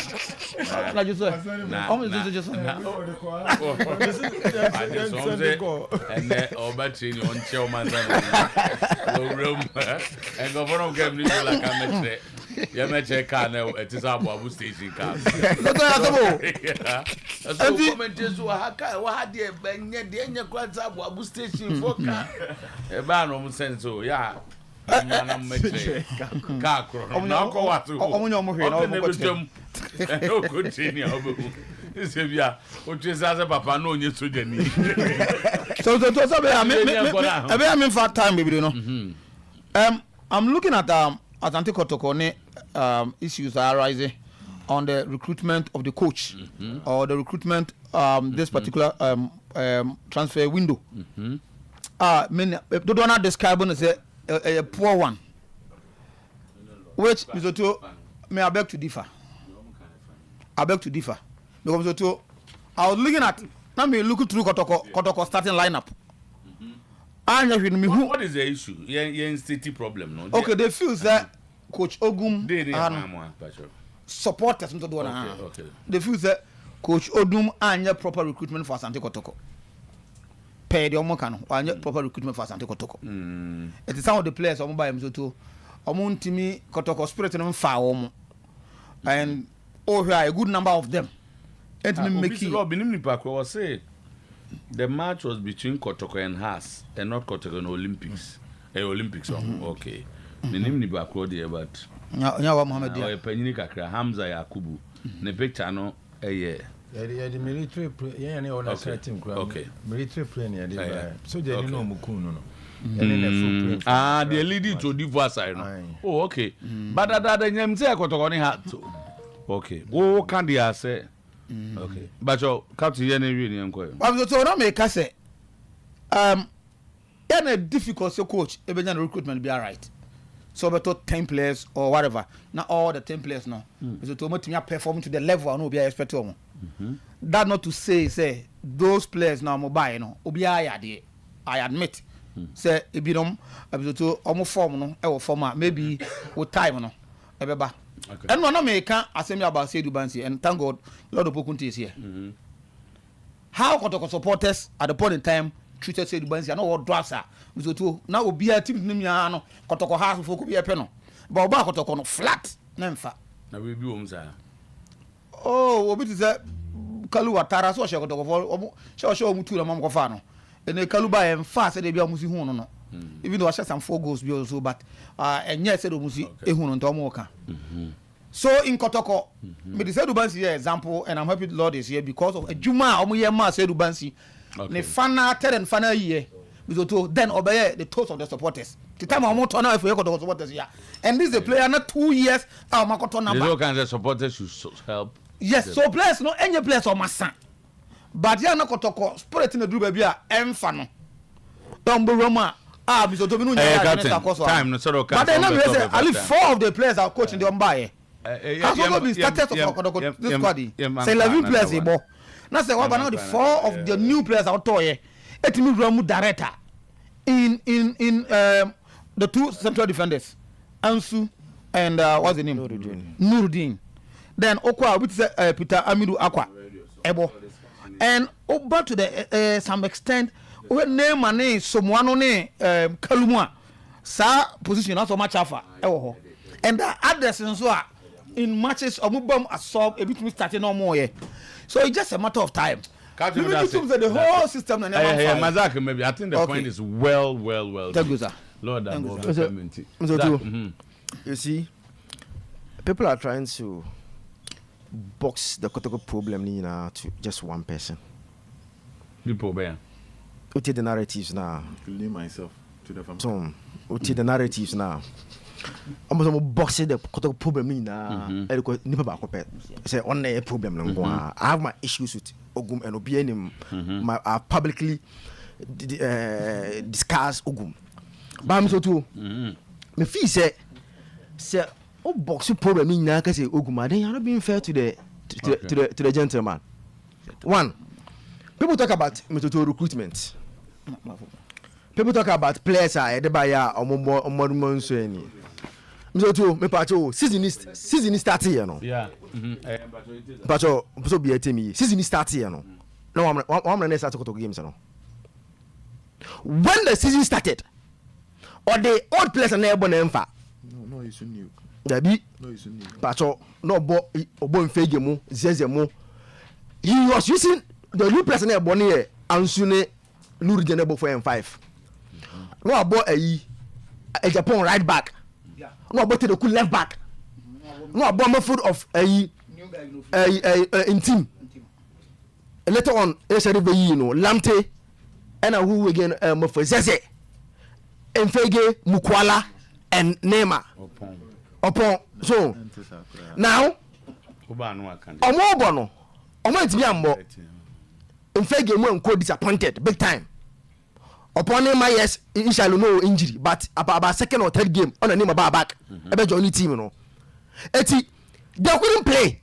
It was a public knowledge that no team more. Emma also two. Okay, in general, who is telling the truth? Kotoko first match lineup against Out of Lions. Frederick Asari, Augustine Japon, John Tedeku, Sheriff Mohammed Henry Ansu. Defense in the like to a right. But training in have a ability. No, Nuruddin answer the boy. Oh, but I'm saying my friend Nuruddin. Of the was Sheriff Mohammed and Henry. Where match Lions. Okay, or the Heart of Lions. Most line up no one. Line up no. Afe Shadrack Medford Rocky Jamina Julius Ofori and I Yusuf Nuruddin Georges Mfegi and Mohammed Sumwa. Bana Sumwa. At least none you never for Mohammed Sumwa. Bana Sumwa. And in the new web just 4. Majority no all players no. I don't mind me. They were not giving the quote results. I don't say let me same. And I found Krana initially the idea was Oma Bian 20 years, you know. He thinks that they were impressing him at training. Some preferring team what they are. Let me give them the chance for them to play. Oh no, my boy. Now I'm so too. Sign is not Ogumia, you know. Nobody should deceive himself. Say there's a narrative and the Ogum the Koto players, you know. And the Ogum the Koto players, you know. What kind of narrative is this? Kotoko IMC, no. Young for many different. We have 4 members. You did tell mom, say, Muna Munjunko team, no. Yavan go back, say, Gino team, no. Yadi Manipa 9 and a Bakuya technical director. Baku on the head of the IMC on the Sikasem, and Baku administrative manager, and Baku head coach of the team. As a moon now when moon play team no.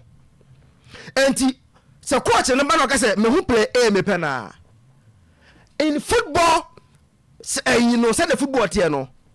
He can't just get up and say because any player about. No. When there's a technical director, they have to. It has to pass through the technical director.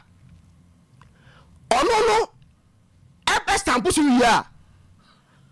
Administrative manager and the negotiations. All negotiations we are.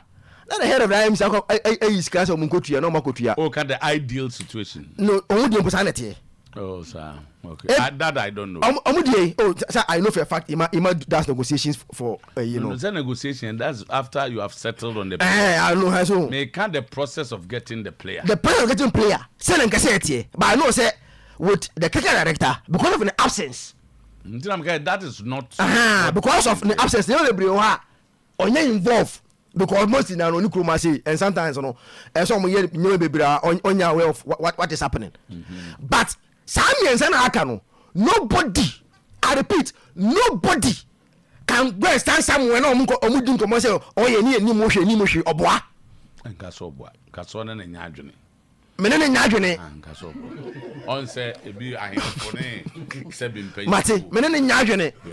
Omumians and Akano, the aware of every player who came to Kotoko.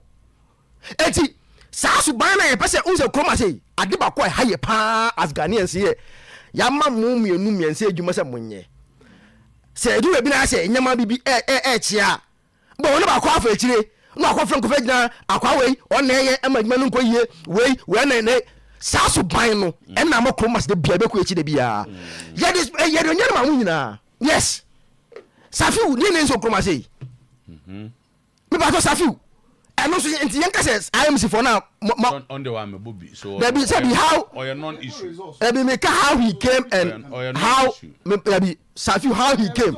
Someone's negligence on how he came. No, it's also no. Young guys are minding with me until most of you. All right, Zach. It's Sasu Mino. Sene Kotoko, Yaman Koya. Nobody should go and send someone who support the South Korean. And the coach, why I say, coach, and why I say, coach, and there be Munyamukawi. If resourcing now, I'm so to says the first half of the man, you know. I'm going to 7 games are emotional. No, I'm going to come in December. Whatever the guys who are going around, operations, any Juma, any Yakwese, no, come. I ring go football, you told me the answer. Also, when the team is team is no more people and then you don't accept the fact that more IMC in Achia. All right. But don't go and sing that one person when I calm down. Yes, my papa. I say, oh, for fasting. That be Sasuban, yes, my papa. It's just a kind of question. Who's all your fasting? We are yes,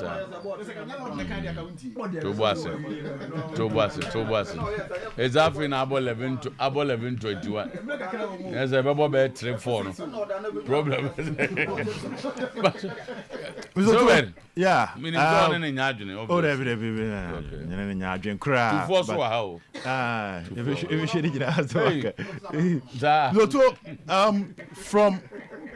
from Lord Opokunti's administration, there have been 12 coaches. There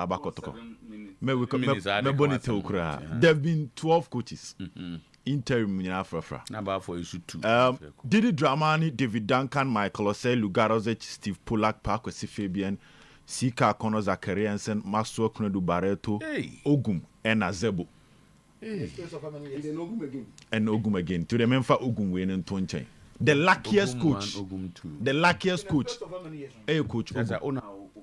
Mr. Otuo, the luckiest coach. Hey, Coach Ogum. Coach is now Bama body in there when you need to dimpa Ogun. I didn't. So Obi Obeka say losing 4 matches for Kotoko. Coach, ye pamono and I would deserve pamono on your far from wrong. Yeah, no, it's not far from right. Because coach is Yama body Obi and when you are privilege. None of them. Listen, Didi Dramani. In the space of 2 years, possible trophies will be to 4 or 3. Erema Kotoko. Or starting league or boss 7 matches. 7 matches when Lusu found to us. He had 8 points out of 7 matches. He was fired. Not at 10th position. He had I did double Amakotoko. The previous season. The next season, Ankoye, the Kotoko standard, he was fired after 7 matches. No Luzu Baku Mienu Miense 9 twaso. David Duncan. Season now did the drama where Duncan be take over the Kotkokodi second. Or starting the following season, out of 18 points and when you're 5, he was fired. 18 and when you say Oguma Semne Kano. David Duncan. Yes. Until I'm starting feel all the time. Until I'm saying Oguma you're lucky. Obiano Mr. Otuo, David Duncan and lose 4 matches and Twasu. Duncan did not lose 4 matches and Twasu. He had won 2, but he was fired. Come to Michael say 1 match pe. And ukwane Gaka top 8. Kotkone Bechimbi waha. And a Bechim Shen. Supporters no call Dr. Tio say, Doctor, we project no Michael say and infuse a manager assistant. 1 match. That's the Kotoko standard. Lugarozic. At the time I could call Pam not the second. All because we about the last 4 matches when you're 2 points. Olusu has and we say Bobo Biachi referee penalty. The referee was suspended. Olusu Midiama sa 4 matches no 2 no Olusu and the referee was suspended. Just that or 10 fear any interlies.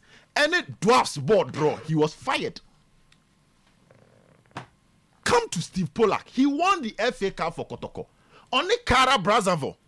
A ball babaya. I will penalties for share 1.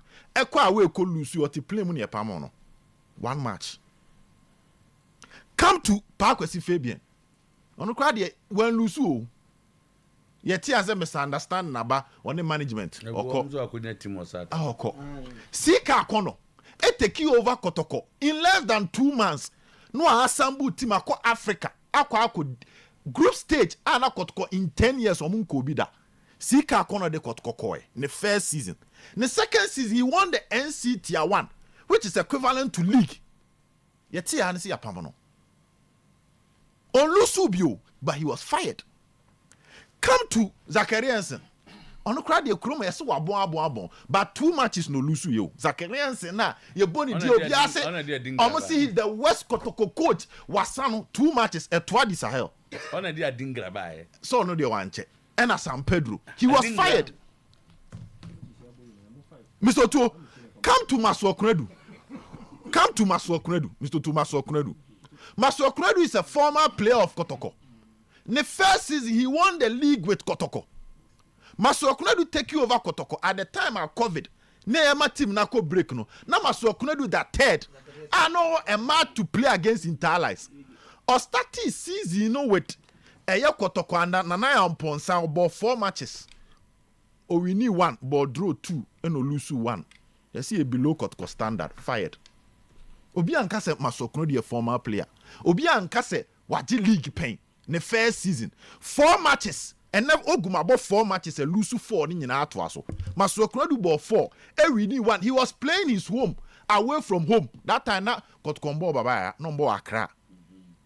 Oh, we need 1. A ball draw me and lose Olympics 1-0. And the Chiena letter about fired. But he had won a league for Kotoko. Pollack had won FA Cup for Kotoko before. Didi Dramani no aje FA Cup and league mienu for Kotoko. Sika Konoji NC competition at the Kotoko group stage of CAF Confederations Cup. First time in 10 years.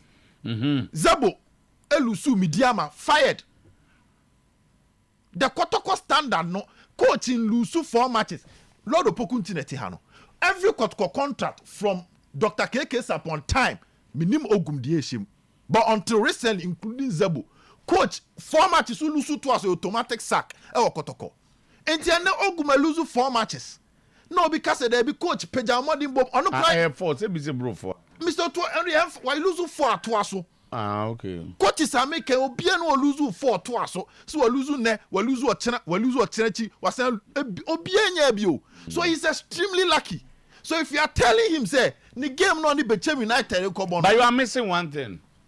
The appointment is different. And there be, but there's still the Kotoko standard. No, but how he came is different. It's still the Kotoko standard. And the message that was given to him by the appointing authority was different. To build a team, not to win the league, but to build a team that will compete in Africa in the foreseeable future. Tina Meche said, the last 3 matches are Kotoko. One a very good trend.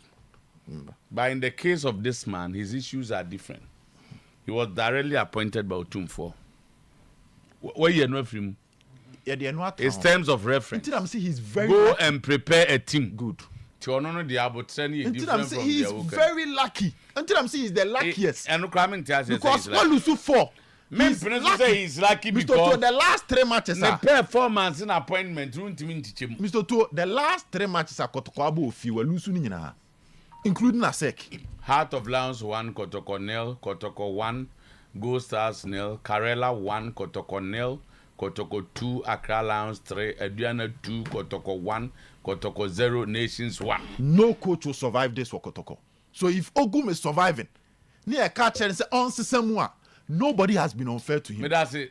So by them say your point is well made. I mean, Shabba for you just 1 minute, Bina. Many Lord Unkodi and come on. No, quick. The Ogum story, as far as recruitment is concerned, say you can. I am follow sequence. And there will be follow sequence. Yeah, until I say, I deny BB, you know. Obekaya, prior to his exit from Kotoko, there were 17 lists. Be a babon tia. A bay here will chrome say, you say Ogum, I say, listen, and any dia. Yamani name be or the other and a yep. Tinamka say, eventually, no, a can be Enna, I didn't call ye because now we are season or person recruitment. Now, a waba send between on the then management. That's not why he left. Monsieur can't be. And one of the major reasons why Ogum left was recruitment. Bafo, why are you telling us this story? Tama, I'm telling you. Why Ogum left? It's got nothing to do with the list. Tama, it's got nothing to do with the list. The list was major. The list was part of it. That's what oh, look at make a no. Oh, they go ahead. Why has it got? It was what happened at one board meeting. Yeah, the list never came up. Tama, board meeting, no. When the list came up at the board meeting, that was where Ogum flared up. The players that came out at the board meeting was the previous buy because and also Nimubi. Yes, because already board no questioned the 17 players he submitted to the management. I'm telling you, Tama. Of course. I said this part of the story has not been told. I have the list here. Opa checking when the list even came out after the issues with the board meeting. Now only clients or board for what he told the board about the CEO. Listen where they never count. It was after the list. I don't know list never out. Players we are trials. He wasn't aware. But because list was questioned. The list now was submitted to the management. Was questioned because already now where they were questioning previous recruitment and all my plus the number Asaba say yes, 17 players already they had made a wide scale recruitment and yes, they were questioning it. I don't know. I know they flare up and they me meeting more call and name when they didn't buy a quality to say Titama na major. Na ye major na kan ho pa. But you see, media me person make an say Tamahwe. Emre ni hono ka mema wo players a Ogum oba ye oto wo mo.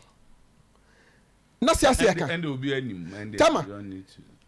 Say auto 16 players. Na odi mu 4 ana ebo matches and say 4 na omutimi ewura wo team bo matches a. Everybody will question it. Especially when you are not getting results. Especially when you are not getting results. Obia be bisa questions. Because say what 16 players there.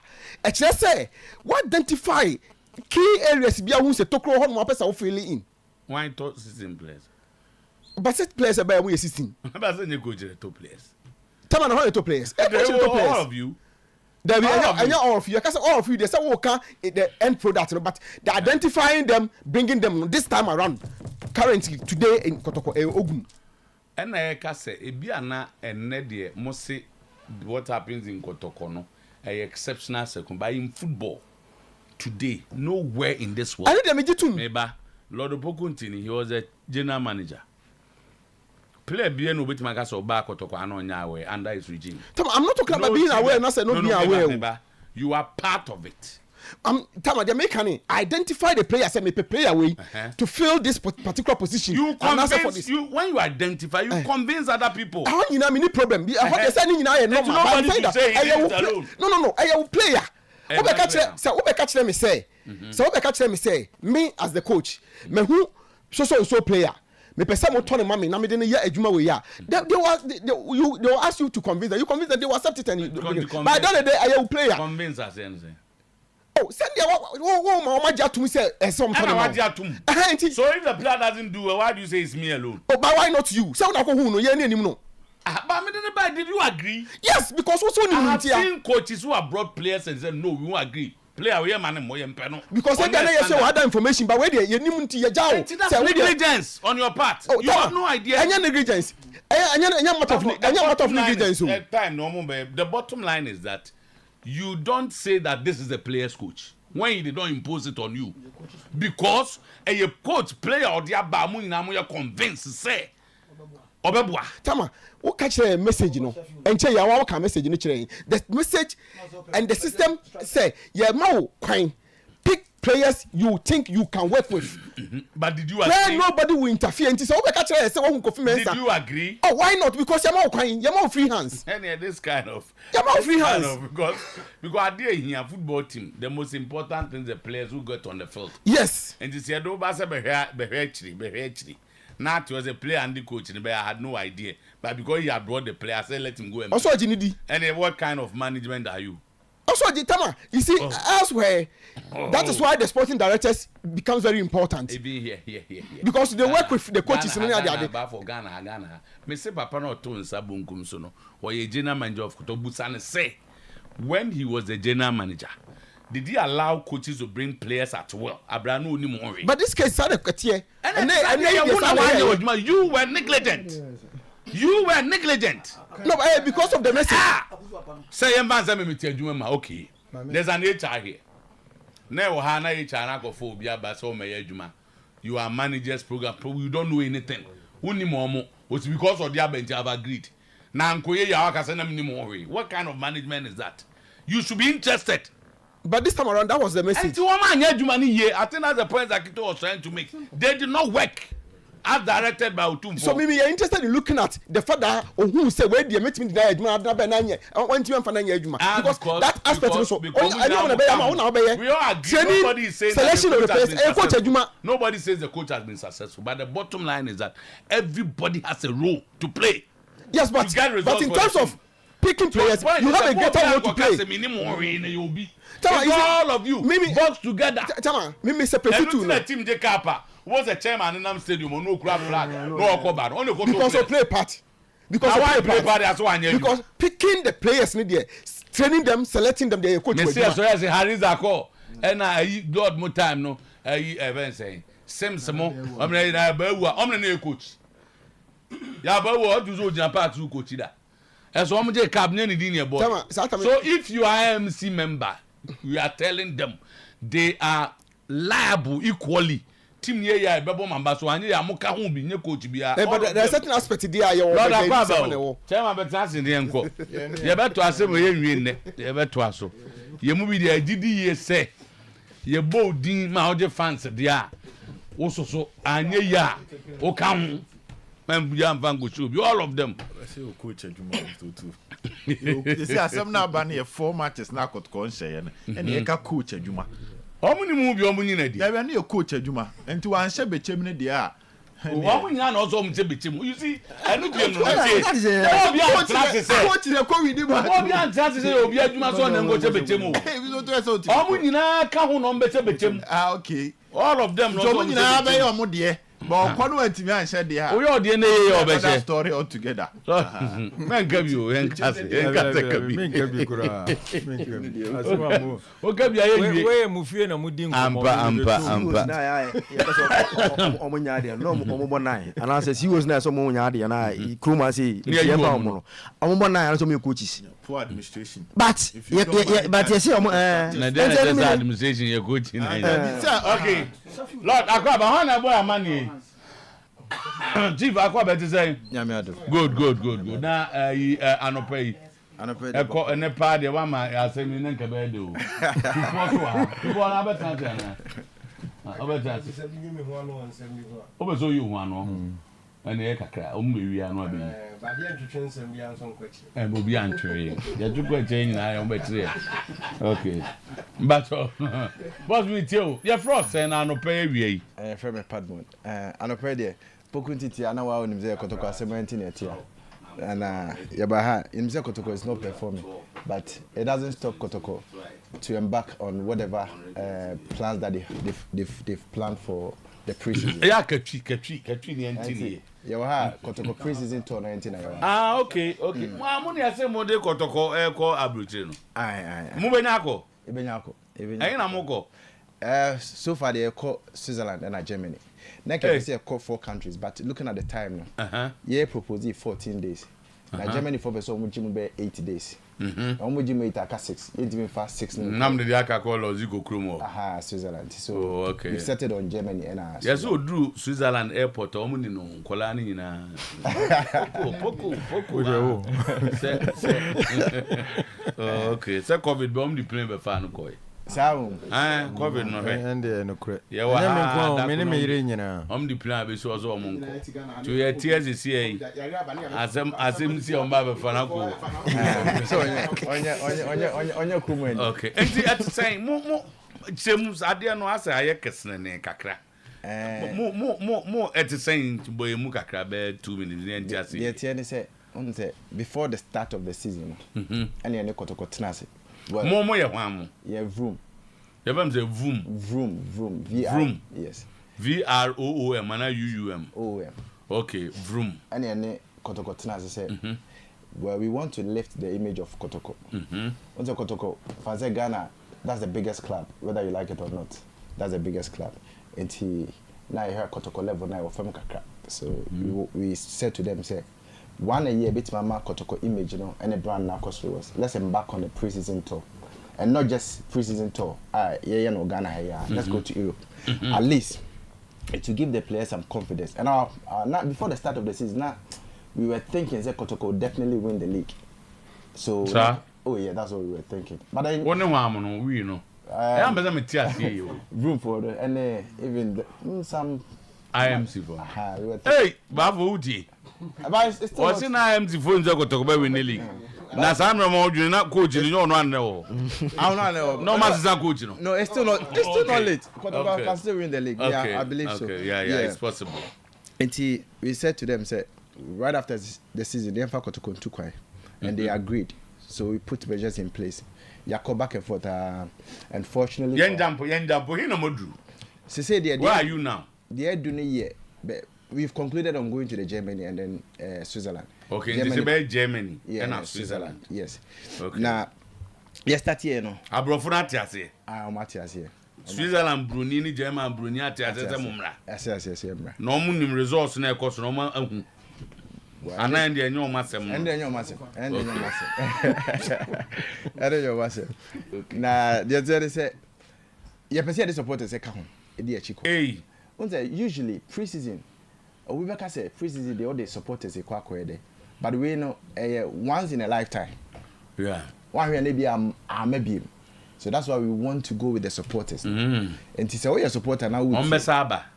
Well, from the so kono wa ama enye Kotoko asem nya ya asem individual answer. Oh, okay. Yeah. More yen saying. The end say you be going on the ticket of Kotoko. Asenze ya kan you on the ticket of Kotoko. Say Kotoko na eko na ukobi. But wa individual no. Na o plan akọ. Okay. Oh, what did they mention as? Aha. According to say Kotoko bebo shaka. Nti say we individual. Shaka Ufo. Shaka Ufo. And so we individual. Man, you watch a man you dana. Okay. Yes, I will Bellefield so Germany. And I mean your Bellefield. Yes. And so so could be made about team made about coach daw. So I'm Bellefield. And say we support an episode Kubia. Kotoko Obo Bellefield now ko hebi. Okay. Oba beto ticket we ho. Game ticket. Match ticket and match game ticket. Match ticket no. Oba beto ye ho. That's the only thing I dey ma. Dia kan na ye wow dia. Wow ne ma na wo hihye. Ne ne guide. Yeah, nti yeah. And you so be invest camera mu. Debbie. Oh, okay. Yeah, ton ticket for the match. For the match. Tu be kwa ko ticket ne bi. Oba beto na we office. Next wa ko ka kire embassy for na bi a document kakra e kire say ogo ne dey amba dey aka dey one ado ne ma be attach sir. Pepe. Sanity. I want to share as simple as obi aka se manisika no fa nkokotoko odada. Odada. Enti no match ticket no. So ope bi ato am the number 2 dwa. Say about ticket number. Enya my but also register before you can get the ticket. Okay. Okay. So register and you have a contract with us. And the ticket number by the amount. Now we are just telling the supporters. And the team will talk ticket. Na ebia krate chese Kotoko ne Bellefield and Ashaka and I say Lord Zico team on Switzerland for team grasshoppers and not the choose our coin. So about our call back will be moon. Arrow. Aha. Switzerland team you know boy you. Arrow. Maybe more than me and Sakura. Okay. Let us all crown. Now said I'm pitting because I had the Obo Kotoko or the Okobo. And now I said there's this game because of Switzerland. Yeah, sure. And I because of Germany. Yeah. Me grab a match ticket. Yeah. Lord Krata HRS and Untina Meko. So you face the embassy as an individual. As an individual. Obianka se first cabra no yem fan kwa. Debbie. Todo onyema ka ho. Na kono e de ma wa na afi wa ba no aba be your ticket sem na ko. Okay. It's as simple as ABC. Sanity. Sa pepe net. Okay. Na Lord uvrum no ka ho na say Kotoko no mo kwa buti no ani age anti. Obeso mo Debbie. Switzerland na. And it's a room no me mom no be see me so first. Oh, okay. And I may try say my mom gardener be move away. Especially Switzerland. Especially Switzerland there no. Especially Switzerland there me and me mom. Oh, okay. Me and me mom. Na Switzerland for follow Ghana league no. And I follow the nations near the Debbie follow. Oh, okay. Follow. Also almost started follow. No, I didn't follow. And are they simple power? Very simple. We never go first cabra connection maybe say for 200 million brand yen for uncle brooch. And one say match when you finish with the arrangement ticket to her. Oba no ato ticket. O match tickets na o Kotoko versus Shaka. Na ukra wa de. Na bet me choose some be say me ko Germany me ko Switzerland. Only individual discretion. Okay. Yeah. And you know, say one can say you do Germany because you will go to Germany first. Maybe I won't say Switzerland. You can come back. No asan. And also also step you over. Yeah. No ababi shia. What's this step you are no ababi shia. And now the reason why I cry yeah turn ticket. But wait, then it's good for middle class. Omwa se bi omu yo madwuma omu sika ombe so mko holiday. And a businessmen. Obu okro be so fan won kope to bibi o Germany bar. No, we say and any lay person can go like obi a betima ko. Say document na American. Documents no so obi o ha oni. So our offices are open. Oba consultation yeah your guy be or oba director o kofari bra o bank statement kwa. They have to tell you how to prepare your bank statement. Obi o ha opeso tu kwan. Ni nyina mu nyi sika na. Debbie. Hey. Debbie. Sky GI there 2000 cedis now. What the better ticket no? That's kwani Sky. 20 million ticket there no. Yeah, that's what they never be to you. And too bad with our offices are open. Yeah. Because of the people that are more can't jumadi to say pokunti. Na before be chance na me wo na bi abekwa na me muta. Me muta nju. Sa ma do ba to beta. Tufo. Oh, tufo na be introduce no. Ni enye quick na. Tufo. Transe o mto mbe so mu hu, tu be introduce hu. Introduce on. I know what else you to form my told introduce on. Now be them on no introduce. Them say yeah, we need part myself the only church we have a church. So was it that be me bra ha no one na try say oni me. Say the osika na am twen radio so the am twen say the o twen. And we hand to for. Oh, to for I do not frame me budo. Ebi mo so frame me KT. Oga KT. Na biak frozen. Na oh. Bratom your frozen. I do frame me kwakutu for. Okay. Na so Switzerland na be kwa na Germany no. Oh, in fact, ni mienu nyina me ameko. Oh, okay.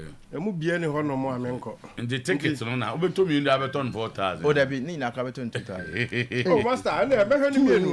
Yeah, 2,000. Emelo. And e be hwe ni mienu. Why? Okay. Okay. Me hwe ni mienu, but me pe ba bia me wa busuafo ho. Ah, wo ko he ball abade ade busuafo ye de. Adam nsra kakra. Ah, ntan wa ba. Okay. 14 days. Oh, I know. Proposed dates ne da be na mpese mko. Yeah, call 15th of July. Na say ade no registration has started time ben. Started on 15 July. 15 July. I don't say visa process. Na Euros no time ben. Nya afi no mbebo Euros no. I'm boy 14th. I'm boy 14th. Ah, ntom Euros na the next. The next day near do. Okay, na teams no so be start on preseason. Yeah. So far one na confirming matches. Mama confirm matches. Shaka, Bellefield and Grasshoppers. Shaka and one game in Switzerland. Yes. And 2 games in Germany. Switzerland definitely be near back. But for now the Grasshoppers now confirmed. Yeah. Oh, okay. Oh, that's fine. And the process na say go through them. Yeah. Me interested. Me be say me Kobe. Yes. There na say me here. Also me nya ID card be as Koto supporter na. Very necessary. Me there be am catch a man for say the reason why ye man for to ticket no a basic requirement wo de be kwa kopɛ visa. Enti when ya ticket na o kwa kopɛ visa na you be as Koto ne shaka ebo. E dey ne dey dance say o kwa kohwe bi ticket. And I feel so when you Koto support a crown now, ube here Koto ade adansi di eche so Koto because Koto na eko. To be here Koto card, and it's a basic. Afe di aka your bank statement. Koto be ma letter. Yes, you be ma letter. Na and them aka credit. What the letter free adwumem and say animal na the account. So those are the basic things. And now, se uchi anso a uchi registration na for your ticket na strictly bank. Bank. Strictly bank, so that you can have a copy. Oh, you know, could share no be copy. It's bank in First National Bank. First National Bank. I'm saying, more Ghana have a Send the medical registration. Registration, the anything. Registration in it says Cano Bacutiano. 2000. Auntie 2000 a year for. Because you need to register, say. And then it's our registration. And do 2,000 register. What register? And then we take. Not tickets now, me. Oh, so could away no quadia. You get a ticket unless it be all decides. Okay, minko cry. Then we will find. Now go for dia tumzo mbeko. Oh yes. Me fa letter and show Hana. Oh, Debbie. Send me. Remember, say who said baby are both ends, no. Kotoko for dia tumu are ready. Said they are traveling out on the 15th. Oh yes. As part of their preseason. Shaka for sunim ye kubuza Shaka because he bebuza Shaka for. Say mona mso mne kotoko bebo ball no. Wo say ai ni akọ Bellefield. Mone kotoko bebo dia hemu program. Na afi akọ Grasshoppers e ho dia me nko because logical no ma kan dia no anu no. Ni ahwe. So ati ase. Na dia mso say kotoko so mu improve bia na abrofo na gase ye nya amo. Wo mhwese bia league na. Enra me nya akwa ne panyi bi di nko ka yem say well Timmy maybe after the season, maybe on some quality players we are okay. So and is the Ghana players no quite be person be back Kotoko. And now my dear no platform a person Kotoko do now. Okay. Oh yes, na saying na Kotoko timene team be a pre-player. Oh, they will change. So see a lift Kotoko image to certain level or be a very attractive. A player be make sure say Kotoko be too quiet. We so me feel say the first and the last. Yeah. Me power boss we be break it through easy. Say break it too easy. I try say subsequent years in India and also Koto team here this level number cost. And you'll see team here this pre-season outside. Okay. Yeah. All right. Another tiny amount go for Busan because question back we never I must say me Busa born again by but to be sellers they about say what if I buy the ticket and I'm not granted a visa? Na me wa answer na me say bia mo de enko a mame answer answer de bia na nipa krompe Adam ticket ni yakoto ni yeton akoye di say Barca ni Real Madrid dey bo then I buy my two ticket me ko hebi ni am fa visa mame a me ntimi ko bia am two ticket ni say ya am fa visa mame na me answer ne say obi to anank ma kan ba bia ye ton no Tibia ya am fa mana no akọ akọ Omo bizo shaka for nche ho je me no be who to take is go help na say am visa there say you are taking a risk sir and I think say to say ya na tie say dem can I'm sure it's like that say yen ka say ko face cabra ne mfa nkwa brochiri na emum no there's a process buy your ticket Oto ticket you are your card they will guide you now the documentation as us minimum go for my choice cause go school abroad they never got the visa nam be big to a bit and they almost me anko they paid fees some 8,000 pounds 10,000 pounds and 2,000 cedis there now me grab abroad ticket banana friendly margin I friendly margin 2,000 cedis all the car abroad sikamo and there be make say one to say am fa ma na say more Germany, Ghanaians or more Germany on Barry they might buy it more than that. If you bet my 70 okay. The bonds, all the questions about who better go be ana. Oh, you better than ticket in it do we put it online. Okay. So you can buy it from okay. To Europe. On bet show how to get your ticket. Now to Germany and now wako Bellefield. And now wako anu wako. Edas actually beto aso nye da konkomo. O be do baby o say mom be SMA danger man. No ye dey. No, he has to represent us and yeah, so could danger man. And represent we don't go to ticket. Represent who be anu akoto. What happen so how go be akoto ticket. Obi an go represent we. Mama family number to ebi ano be yeah. Wait my friend 020 169 5449 020 169 5449 5449 and I feel so could chase kana First National Bank unya dru ho na aka say Kotoko training tour na obi abehwe okay First National Bank Kotoko training na dey buy office was Stanbic building that's mama nye we ni aba be conclude wa asisi tuvo bibi for one we dey how far we dey very good nti we dey medical catch me boss abiak say Uncle Tom because a good microphone me na abiak team say Uncle Tom we dey a fine opportunity me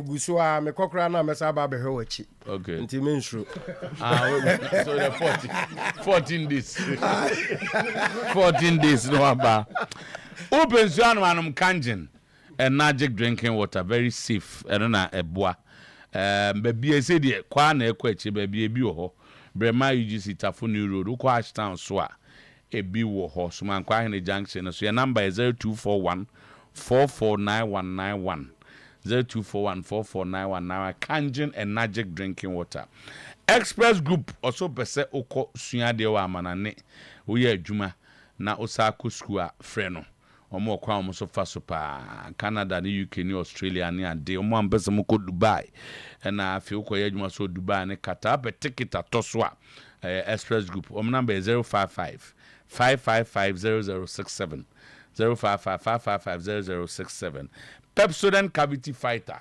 eno ne yedi twi ese men to top Pepsodent paste bi akeke to Pepsodent Cavity Fighter on get one wa akese Ghana Dental Association agiatum so benya no bi ejoso kwaso ba for na ka me ma kwesi nya story no na no ba ejoso kwaso nrechi no ma obehihia mema details no we share ejoso delegates we share ahemfo we share Otuo-Aba bibia oye wo dada bibia oma working nyina dada but there's a competition I be more details no wa ai Thursday ni ado wa na ni abrepa logical adamfo president techi nti kwaso annual Easter day ba no kwa me sure so be wo ho eno so ba so kwasi ada 31st match kwaso de minute 4 de ekrum no ho na da yete ho na ye ga say eto yi akwan eto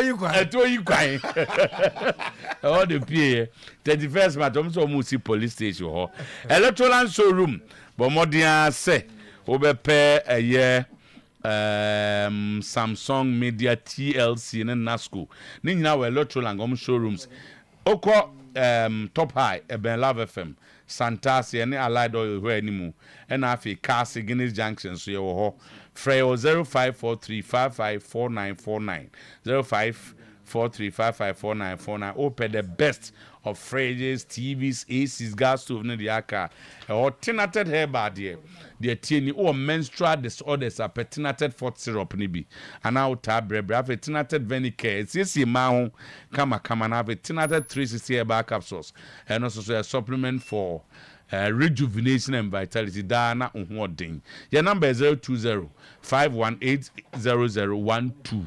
020-518-0012 sanete ewo ho okay logical tie be das ye be se hia biom ni atoa nkomo iso mi hu na ache obia so ochiawo na birthday no so yenwie listen tie das ye hu se be tia da unim se papa ewu de o baba film da ben na ochi adabi edi ye ni adaben 4 April oh yeah baba ja pram so ja che pram so okay yeah baba ja why baba ja minute director baba misro minute director baba me afro mom de ofri mu anyi da bi meba se to be yi akwan ho nti ye den mama na eye ebairo okay me ncha father mama ni kan yin say father ba so bayi samuel kai father there father father am say sure say e bi kura wo see that o because hu ni ema bi father na enema bi drop o kakra drop na ediam afola bi ne kantona na afi me hu dindi mva nchem akiri echina beba be the right thing me hu receive ni ande okay ko so madam fi ahari se me mfama na oh so what I say yenwie ye nche bebo 12 about 12 na just yes so na sami ana abo okay Alexwa so be here amadano ya fix it day for bibia be fine